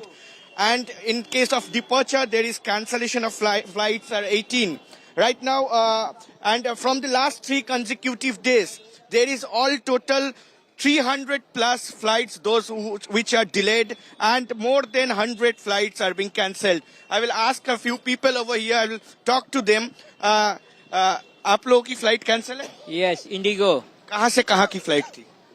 Morning 10 o'clock to Varanasi. Cancel. तो आप लोगों को कोई सुविधा दी गई है इंडिगो की तरफ से? I'm from Malaysia, English. What kind of benefits you have got from the Indigo? One piece of bun, drinks and mineral water. That's it? Nothing. Any kind of... Anirban, I'm just coming to you. I want to cut across to Asim Bassi, who's joining us from Chandigarh. Pandemonium, abject chaos at the Chandigarh airport, and I can actually say that I was there 2 days ago, where even then Indigo had cancelled 50% of its flight. Asim, over to you. Well, as the Indigo flights cancellations all over the country, Chandigarh is also facing the same chaos. And I am at the Indigo counters. You can see the kind of rush behind me. These are all people whose flights have been cancelled. There has been total 13 cancellations today. Until 10 p.m. there will be no Indigo flight departing from here. They are asking for alternative routes. They are asking for cancellation processes and many, many other issues they have. They all feel helpless because they came with a plan to the airport, and now they are told that no Indigo flight will be flying from here. We'll talk to some people over here. हाँ जी, क्या नाम है आपका? मेरा नाम हेमंत है भैया। हेमंत जी, आपने कहाँ जाना था? सर, हम रोहतक से हैं। हमने चेन्नई जाना था और हमारी जो है 5:20 की आज जो है फ्लाइट थी दिल्ली से। हम लोग जब दिल्ली पहुंचे हैं तो उन्होंने कहा कि हमें आज हमारी यहाँ से फ्लाइट नहीं जा रही, आप एक काम कीजिए चंडीगढ़ चले जाइए। हमारा 10 बंदों का 5 लाख का आगे पैकेज सेट है सारा का सारा, होटल के रूम्स हैं, अब बाकी चीज़ें हैं, सारी ट्रैवल की एजेंसी बुक हैं, सब कुछ। उसके बाद हम लोग देखो अपना खर्चा बचाने के लिए हम लोग चंडीगढ़ आ गए, सारी रात ट्रैवल करके हम चंडीगढ़ आए हैं। 7:20 की यहाँ इन्होंने कहा कि हमें आपकी फ़्लाइट है। अब हमें 7:20 पे यहाँ पता लगता है कि हमारी फ़्लाइट 2:30 बजे की होगी। अब 2:30 बजे का अभी ये थोड़ी देर में कह रहे हैं कि आपकी हो सकती है कि इस फ्लाइट जो है 5 बजे की आए। 5 बजे के बाद ये कह रहे हैं कि हो सकता है जी ये कैंसिल भी हो जाए। तो टोटल नॉनसेंस है, कोई जवाबदेही नहीं है इंडिगो वालों की या किसी की भी इस चीज़ के लिए। और लोग आप देखिए किस तरह से परेशान है, अपने परिवारों के साथ, छोटे बच्चों के साथ यहाँ पे धक्के खा रहे हैं। कोई खाना पीना होटल कोई आपको नहीं, नथिंग। ये लोग कह रहे हैं कि हम आपको सिर्फ आपका जो मनी है वो रिफंड करेंगे। भैया जो हमारा आगे पार्सल जो जितना भी पैकेज बुक है वो उसका हर्जाना कौन भरेगा? Other people also. So where you were traveling to and what happened to your flight? I am Chandrasekhar. I am coming from Coimbatore. We were on a vacation trip to Kullu Manali. Today we are back to our place. We wanted to go back to our place, but here they have cancelled the flight and we are stranded here. We are senior citizens and there is no response to us. There is no response to us. Other people as well. Ma'am, what's your name and where you were traveling? I'm traveling with a group of children to IIT Mumbai. They have a robotics competition with 67 schools. What is the status of your flight? Our flight has been cancelled without any prior intimation. And what hassle you're facing? Sorry? What hassles you're facing due to that? The hassles we are facing is the children are very, very upset because of they've been working for 2 months for this competition. So it's a very big thing. It comes once in a lifetime. So very sad, and Indigo, like we will never be booking with Indigo again. You can continuously hear that what the passengers are going All right, through. Asim, just coming back to you. We're just a little short of time, so cutting you short. So what you can see is clear, chaos. At every airport, you have passengers.